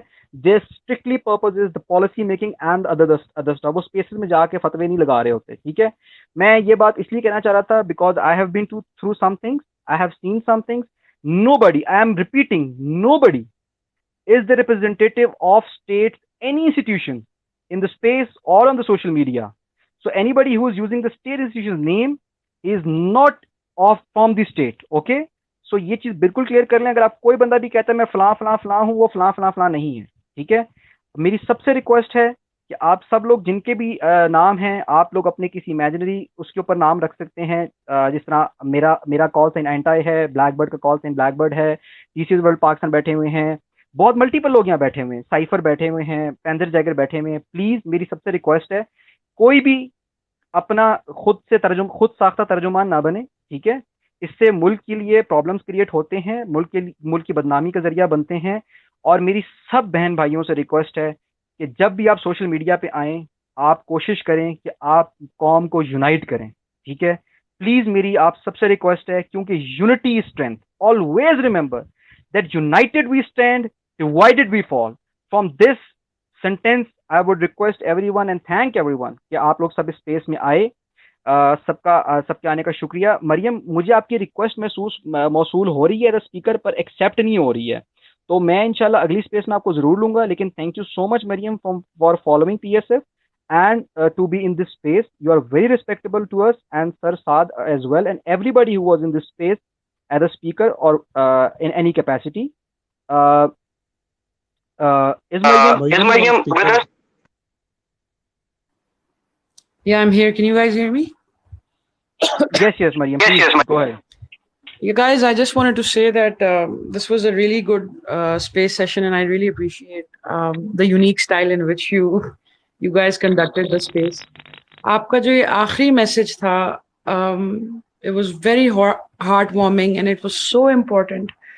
I wish that there were 1,000 people in this room, and I would really, I would encourage कि एक और आप एक session रखें। उसकी theme, we should base, the theme of the session around nationhood.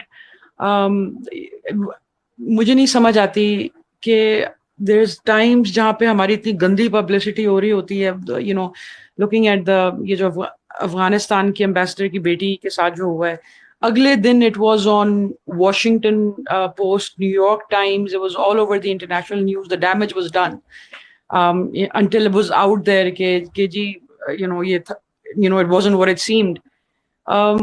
I think that we need to encourage youth, when they're hopping on the bandwagon, और जब एक वो रिएक्शन आ रहा होता है किसी इवेंट का, थोड़ा सा स्टेप बैक एंड सी कि यार क्या ये बातें सच हैं, थोड़ा सा वेट कर लें. इतना एक स्ट्रॉन्ग और गंदा रिएक्शन होता है और उसमें पाकिस्तान बदनाम होता है. And I feel that the way in which all the things you guys said towards the end, we need a session on this, and we need to invite more people, and that needs to be promoted, and this really needs to be out there. So thanks a lot for the session, and all the best with what you're doing. I really appreciate it. Thanks.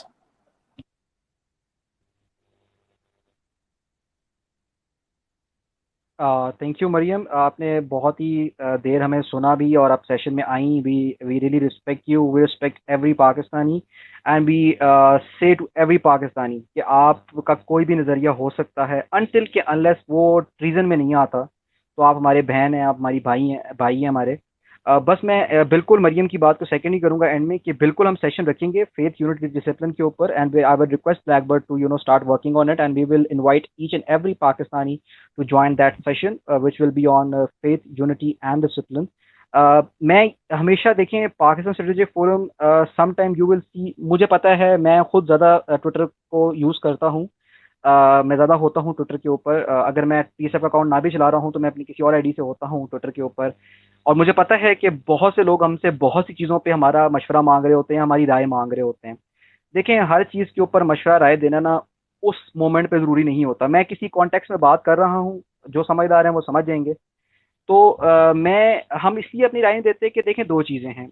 एक तो राय देने के लिए आपको उस particular topic पे qualified होना चाहिए. Pakistan strategic forum is a geopolitical, we have geopolitical analyst, we have defence analyst, we have foreign diplomatic experts, foreign relation experts, but we don't really deal in other issues. ठीक है, सो हमारा उसके ऊपर नहीं कोई स्टांस हम दे पाते ऑफिशियली, बट मैं सबसे रिक्वेस्ट करूंगा, और बीइंग अ पाकिस्तानी मेरी आपसे इल्तजा है, रिक्वेस्ट कह लें, जो भी कह लें. देखें, अगर आप यूनाइटेड हैं, आपको कोई दुनिया की ताकत नहीं तोड़ सकती. And having said that, we will do a space session on faith, unity, and discipline, as Mariam said, and we will request Mariam to join that session. I will specially send you the link as a speaker, and soon we will do it. In the end, मैं Blackbird से कहूँगा कि आप अपने closing remarks दें, and we will end the session. Last but not the least, follow the Corona SOPs, because it's fight for the survival and for the progress of Pakistan. I thank you all. Thank you so much. Pakistan Zindabad. Over to Blackbird. Everyone, thank you for joining this session, and you are our power, and you made this session very successful. Inshallah, we'll be conducting another session which Mariam Baji and Pakistan Strategic Forum said.